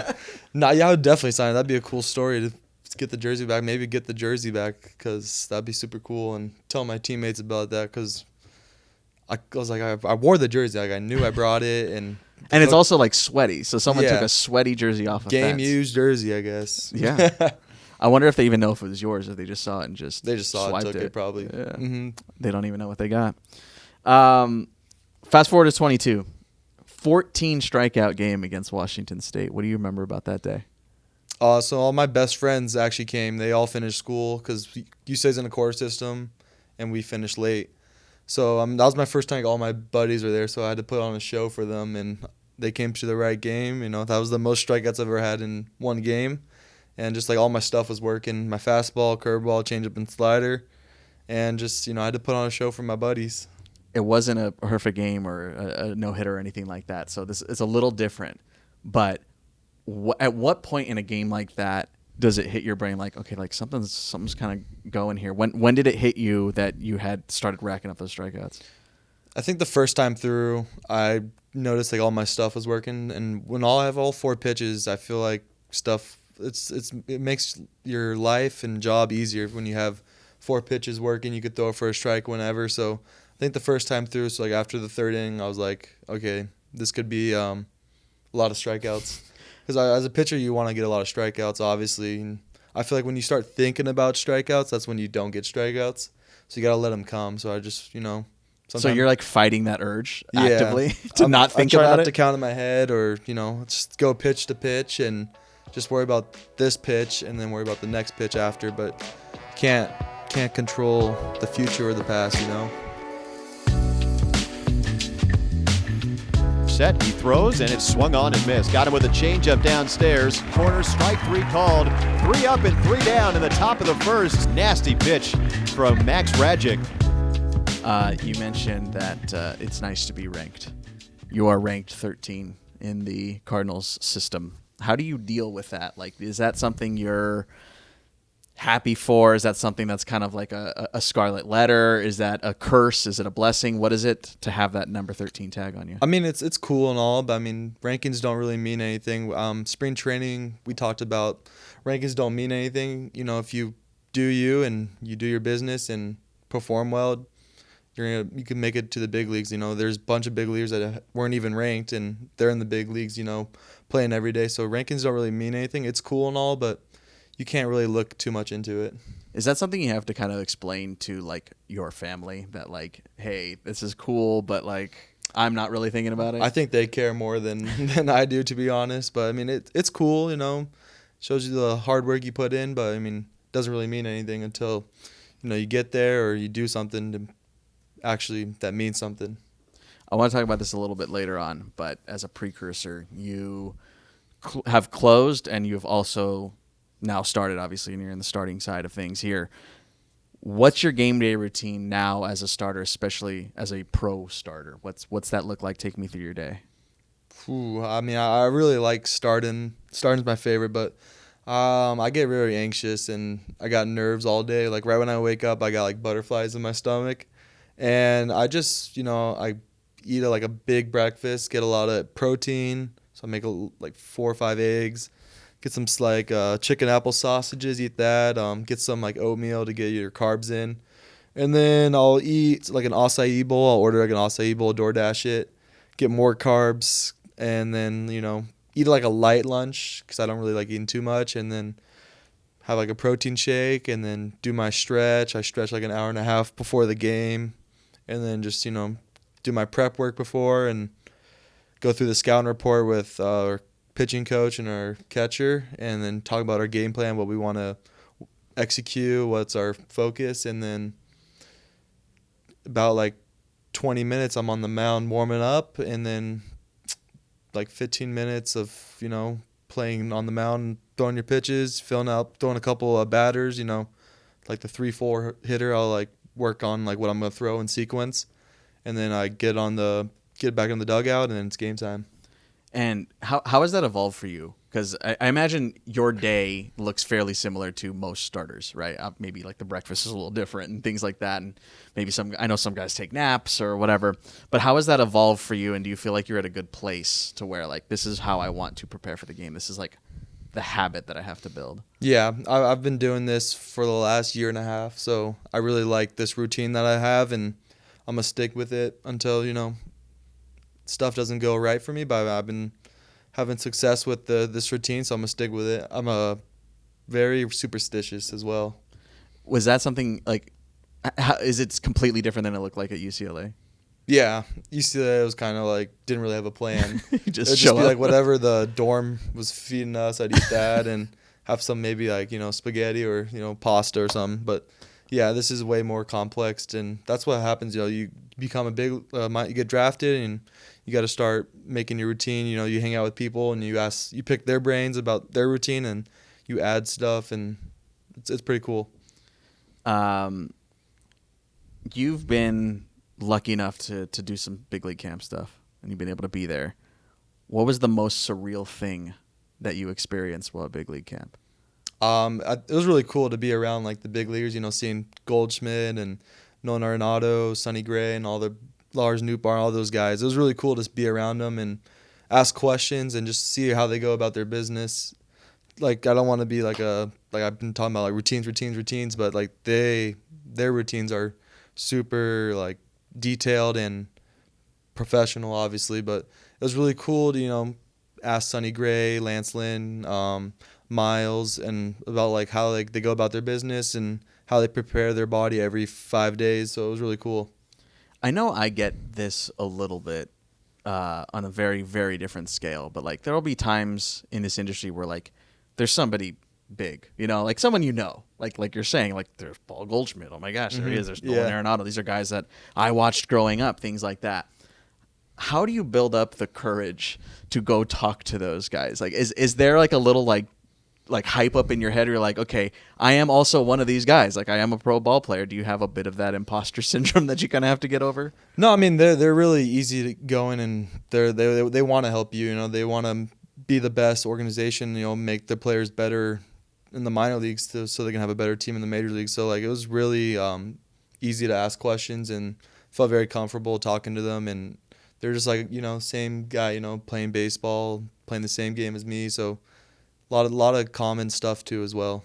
Do you have that when you're on the mound too? Like, is it there an ease into it, or do you kind of like step back and be like, I'm facing X, Y, or Z when you are facing one of those bigger players? You can't have that mindset. I feel like if you have that mindset, I mean, it would be cool to face, Mike Trout, and I might be like, wow, I'm facing Trout, but it's competition. He wants to beat me, and I want to beat him. So I feel like it's just a competition. You don't want to give up a bomb. But yeah, it's really cool to have that battle. Another beauty from Rajcic, his third strikeout, back-to-back Ks to start the fourth. All right, we're going to do this thing called Cardinals Quickfire. We're going to do this in every one of these this season, where I'm just going to fire out a bunch of questions that have nothing to do with each other, and I just want to see how you react to them. So let's go ahead and start with this. I have heard that you have turned into a connoisseur of Latin music. What is your favorite Bad Bunny song? Calalita. If that's how you're supposed to say it. I mean, I just like the beat.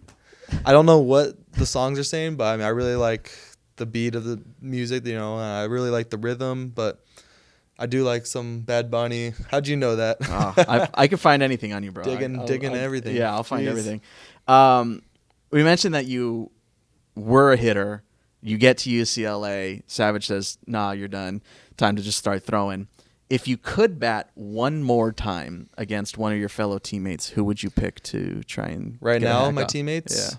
I mean, my last at bat was a home run at Hart Park, so my last career at bat was a bomb, so I mean, I would have to pick someone, Tink, Tekoah, one of those guys. I mean, they got electric stuff, and I just want to see, you know, like what it's like to see 98 again, because it'd probably feel like 1,000 miles per hour, and then they throw their curveball or slider, and I'd freak out. So, you know, or Edwin Nunez throws 100. So I don't know. I wouldn't want to face any of those guys, to be honest. How fast or how long do you think it would take before you could feel comfortable enough? Like, how many days of hacks in the Years. cages?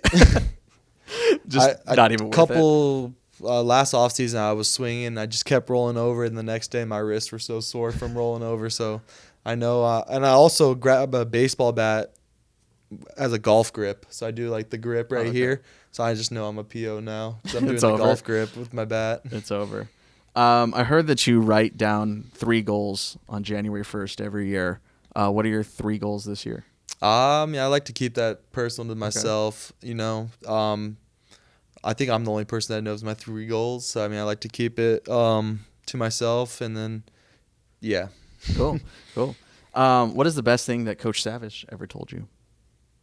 Just have fun and compete. You know, you gotta go about your business, and you're playing a kid's game. You know, but he really focused on like throwing 2 out of 3 strikes. You know, the 1-1 count is really important to win. Instead of being 2-1, you could be 1-2, and makes you. I really take that to heart and try to get to 2 strikes before the hitter gets the 2 balls. You know. I feel like you are fortunate and unfortunate in the same way with your last name. One, in that it's hard when you read it, but you get the benefit of being able to rhyme it. Right. What is the worst pronunciation you have ever heard of your last name? Yeah, I've heard a bunch. Rat kick, ratchet. I don't know. Ratchet. Rajcic. I've heard a bunch. I mean, I've heard it all my whole life. My announcers, you know, even like at Amarillo, they announce it wrong. And it's like, okay, whatever. I'm kind of immune to it, but it's pretty easy. It's Rajcic, like magic, you know, or tragic, but it's everywhere. I think stay on the magic side. I think that makes it a magic's little way cooler. I also could do like magic tricks. If I had a deck of cards, I could show you some tricks. We got to get you some deck of cards then. I'll show you. We'll get day. you back on here. Yeah, We'll do some magic with Rajcic. Write that down. Like I mentioned earlier, NHSI, the high school tournament, you get to travel and all that. What do you remember most about that? Just being really connected with your teammates. I mean, we wanted one goal, and we all wanted to win the championship. So I thought it was really cool. We all connected and bonded. I mean, being in the hotel with your whole team, and then, you know, going out to like dinner with your team, it was really cool. And just like bonding with your brothers, it was a really cool experience. I really loved that tournament. And we were supposed to go back in 2020, but obviously COVID happened. We were going to do a little 4-peat, I thought. I think Jay Sarah was going, right, that year? They were going that year. Yeah, I believe they were. And then that would have been like their first trip. It would have been fun to play Jay Sarah that year. It would have been a good series for sure. Those are always great games. Mm-hmm. Those are always great games. Okay, I want you to be as real with me as you can. Like I said, you've closed, you've started. Because of the differences in those, do you ever get bored as a starter on days you aren't throwing because you know you're not going to go? Like, is there ever a day where you're just like, I kind of wish there was that magic of I might be able to get in today? Closing's really cool because obviously it's like a close game. You get that adrenaline. But I mean, starting is what I like, and what I like to do. Starting, like, you know, you got your whole routine. You know what day you're gonna throw. Closing, you know you're gonna get the 9th inning, but you don't know if you're gonna throw this day because if it's not a close game, you're probably not going in. But both are cool. But if I had to pick one, I really like starting.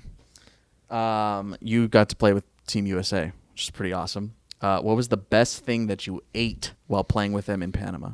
Panama. Or during the Panama games, just in general? Because you got all Not over the place. breakfast. I didn't like their eggs. Their eggs weren't that good.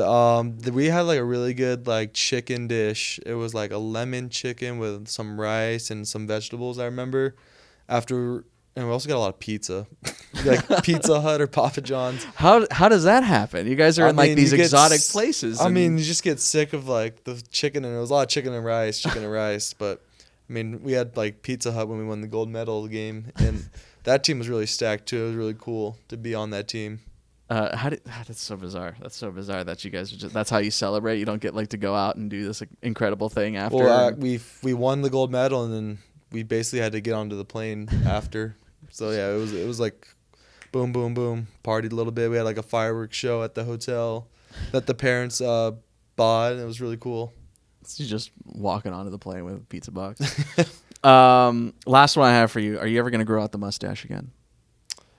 That was just a playoff thing. I'm not a big mustache guy. I don't even like facial hair that much. I shave before I pitch every day, or every time I start, I shave. But I mean, that was a playoff thing. So if playoffs come, might have to grow it out. I did throw my best outing of the year last year with it, so maybe I should stick with it. Maybe get it back. My mom's not a big fan of it. That's all that really matters. Yeah. Max Rajcic, thanks for joining us, man. Thank you.